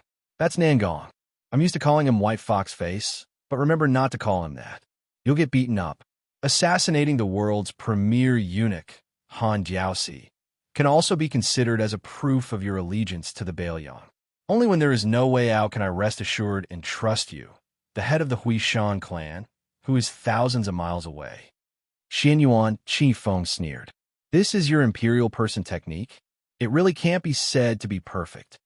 Su Fengyan shook his head and said, "I'm the same as you. I only know how to control people. We're both newborn calves in the officialdom." Xin Yuan Qingfeng glanced at the crown prince's snow-white hair and asked with a smile, "Su Fengyan, what happened?" Su Fengyan stroked his hair and said calmly, "To put it nicely, I'm at the pseudo-finger profound realm. To put it bluntly, I'm sure you can tell that even if I'm fully recovered, my cultivation base won't even be at the 2nd rank. However, in the blink of an eye, I was able to use pseudo-heavenly phenomenon to control swords. Therefore, you don't have to pity me. If you want to pity me, you should at least wait until you've truly entered the perfected finger profound realm." This woman's temper was truly terrible. She couldn't even be bothered to hide her schadenfreude and laughed loudly. Pseudo-finger profound realm and pseudo-heavenly phenomenon. It only sounds frightening. Su Fengyan, then won't you be at the Vajra realm for the rest of your life? I really want to take pity on you." Su Fengyan looked at this a smiling face and laughed as well. "Like I said, you look better when you're smiling." Xin Yuan Qingfeng didn't deliberately hold back his smile and laughed wantonly. "I'm really happy to see you in such a miserable state." Su Fengyan threw the nameplate back to Xin Yuan Qingfeng. "Although we're not familiar with each other, we're not strangers to the point where you need to hand over your nameplate to visit my house. In the future, if you come here again, you don't need to go through the front door. You can even climb over the wall to enter. As long as the good news I want from the western regions comes, I guarantee that your Mount Hui won't lack money or people." Xin Yuan Qingfeng took the nameplate and placed it on the blue and white plate.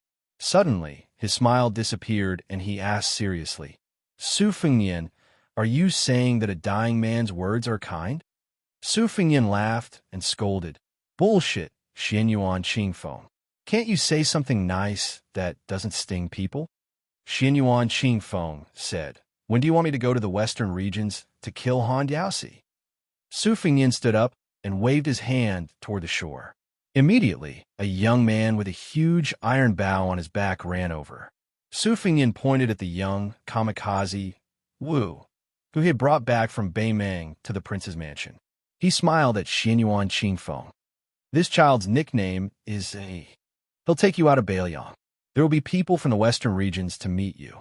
The robust young man said softly, Young master, next time when you introduce me, can you not say, My name is Wu? Su Fengnian slapped him on the head. You little idiot. Didn't you always say that you want to be the most outstanding kamikaze? Don't you think it's embarrassing to tell everyone your name and identity? The young man was stunned. He scratched his head and grinned. That's true. Su Fengnian smiled. Go, take this ant to the western regions. Xianyuan Qingfeng silently took a deep breath. The young man agreed and turned to leave. From time to time, he would steal a few glances at the woman beside him. Ant? How old would he be? Almost 30? Could it be that she took good care of herself? Su Fengnian said behind Xianyuan Qingfeng, I'll make arrangements for Hong Yuang's whereabouts. Xianyuan Qingfeng turned around and smiled. You're such a good nephew. Su Fengnian laughed it off. What a woman who refused to be taken advantage of. After laughing, Su Fengnian walked to the courtyard where his second sister, Su Weisheng, was staying. The smell of medicine filled the air. He sat down at the head of the bed. She was still unconscious. For the past few days, Su Fengnian had been staying in the room. Other than washing up carelessly and changing into clean clothes, he hadn't slept much. The color of his clothes had gradually faded, revealing his white hair. He found it troublesome to diet, so he had Bluebird wash up and give up. Su Fengnian gently held her hand. The room was silent. The fire was big and smokeless, and the water was smooth and soundless. People's feelings were so bitter that they were speechless. Chapter 690. Beiliang was in turmoil. The news that Chen Jibao had entered Shu and was about to be made king had spread throughout the world. He was probably going to become the second king of Liang before Su Fengnian, the hereditary king of Beiliang. A simple and elegant carriage slowly stopped in front of the Chu manor. The gatekeeper, who was leaning against the side door and eating melon seeds, was a little stunned. The coachman was a young woman in green. She thought that the master of this manor was really not afraid of sending a servant girl into a tiger's den. However, when the gatekeeper saw the people coming down from the carriage, he was so scared that he kept quiet out of fear. His lips trembled as he threw down a handful of melon seeds and staggered out of the door. The first to come down was a white-haired man. He wore a white base and a black robe. He did not have much of an air of nobility, but his face was enough to make the gatekeeper nervous. In Beiliang, only this young master could keep his master in check. Behind him was the second son of the great general, Su Longxiang, the handsome Yuan Zuozong, and the tall and sturdy Qi Danghua.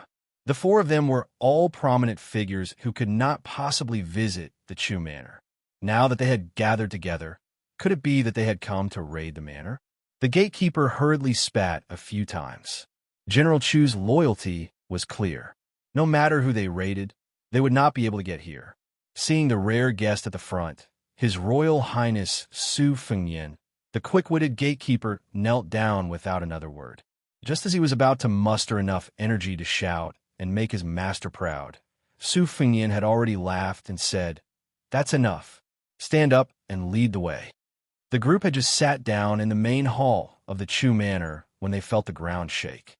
Chu Lushan, dressed in loose casual clothes, stepped over the threshold and rolled into the hall.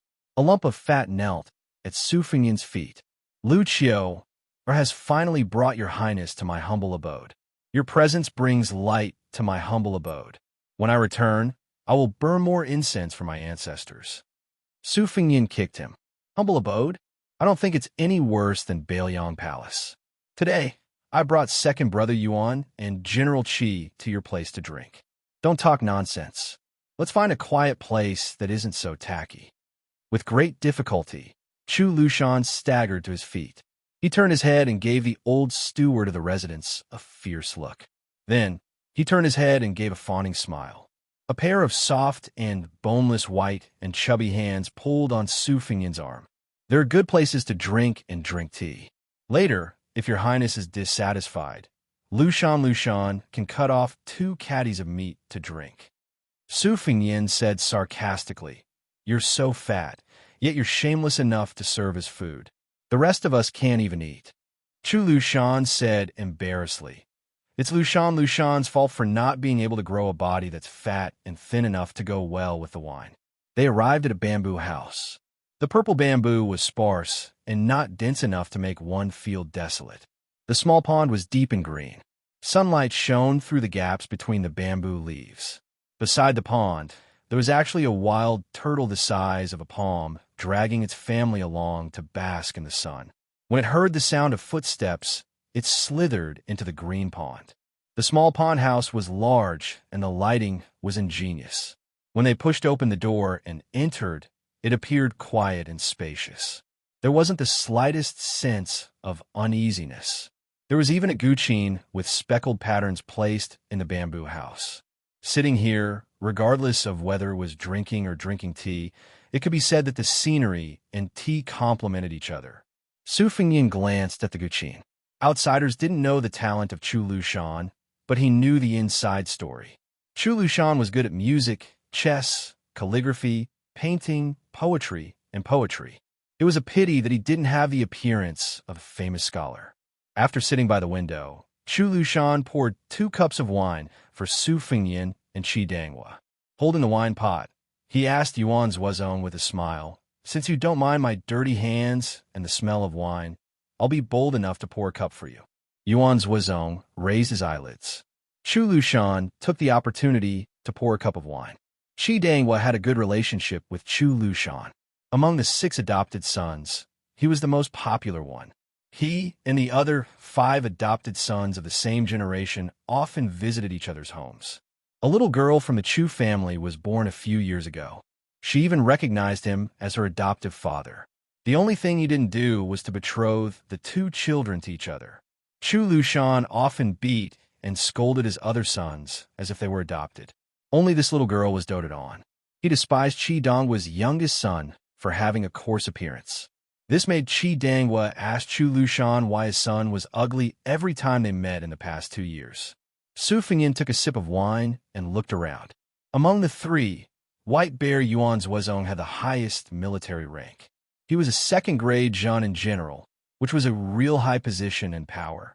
In the Bailiang army, he was only half a grade lower than Chen Jibao, the governor of Bailiang. Yuan Zuozong was currently the deputy general of the Great Snow Dragon Cavalry. Chu Lushan was a primary 3rd-rank Thousand Bull Dragon marshal general, but he did not have any actual military power. Qi Danghua was even worse. He was just a Zhechong chaplain with a very small official hat. However, in every large-scale battle, he was responsible for carrying the flag. Because Bailiang was under the control of the military and the government, and because Su Xiao was once a 1st-grade pillar state and a 1st-grade agile cavalry general, and because the emperor was far away, the civil officials had the same rank as the Liang dynasty. Most of the generals could be 1 grade or half a grade higher. The imperial court also pretended not to see this. Even Grand Secretary Zhang Jilu had said that Bailiang should be like this. Today, Bailiang didn't have a special civil official system. Just the generals who were 7th grade and above, not to mention the officials who had withdrawn from the border, still numbered as many as 80 people. Most of these people who supported Bailiang's 300,000-strong cavalry hadn't seen Su Fengyan with their own eyes. Su Fengyan finished a cup of wine. While Chu Lushan was pouring wine, he asked, "Lu Qiu'er, who do you think will be the governor of Bailiang?" Chu Lushan said without hesitation, "General Yuan. If it weren't for Zhonghan Wu, the cavalry commander, and Yin Wenwan, the infantry commander, they would have the qualifications and ability. But to be honest, General Zhong has a big prejudice against His Highness, and he has a complicated relationship with Chun Jibao. It's not suitable for him to be the second-grade governor. As for Yin Wenwan, he seems to be impartial and has a gap with Chun Jibao. But the old general has a gloomy temper and is more difficult to deal with than Zhong Hanwu. I've been watching him for more than 10 years, but I haven't heard him say anything bad about His Highness. On the contrary, it's not reassuring. In the end, General Yuan should be the governor of the two provinces. It's reasonable in all aspects. Why are you staring at me? I said this in front of His Highness and you, Yuan Zuozong. It's the same in front of my adoptive father. Believe it or not, you don't appreciate my good words. You're hard to please. Yuan Zuozong smiled and lowered his head to drink. Huang Manor had been squatting beside the zither in a daze. Su Fingyin said calmly, Lu Qiu'er, give me a list of names. I'll promote 1 or 2 ranks as appropriate. If it's really necessary, it's okay to skip 3 ranks. Chu Lushan took out a stack of paper from his sleeve and handed it to Su Fingyin with a smile. Yuan Zuozong frowned and coldly stared at Chu Lushan, who could predict the future. Su Fingyin smiled and spread out 3 pieces of paper on the table. There were more than 60 people on the paper. In addition to the names, there were concise military resumes. The advantages and disadvantages were clear at a glance. The writing was Chu Lushan's unique semi-cursive. It was dangerous but not strange. It was natural and unrestrained. Su Fingyin read it all and pushed it to Yuan Zuozong. After reading it carefully, Yuan Zuozong's eyebrows slightly relaxed. There were more than 10 people on the paper who could be classified as Chu Lushan's direct subordinates. But most of them were the frustrated middle and lower-level captains in the Bailiang army. What they had in common was that they were young and good at fighting. They were full of vigor without any lethargy. Su Fingyin asked with a smile, Lu Qiu'er, don't you have any scruples? Won't you take it out later?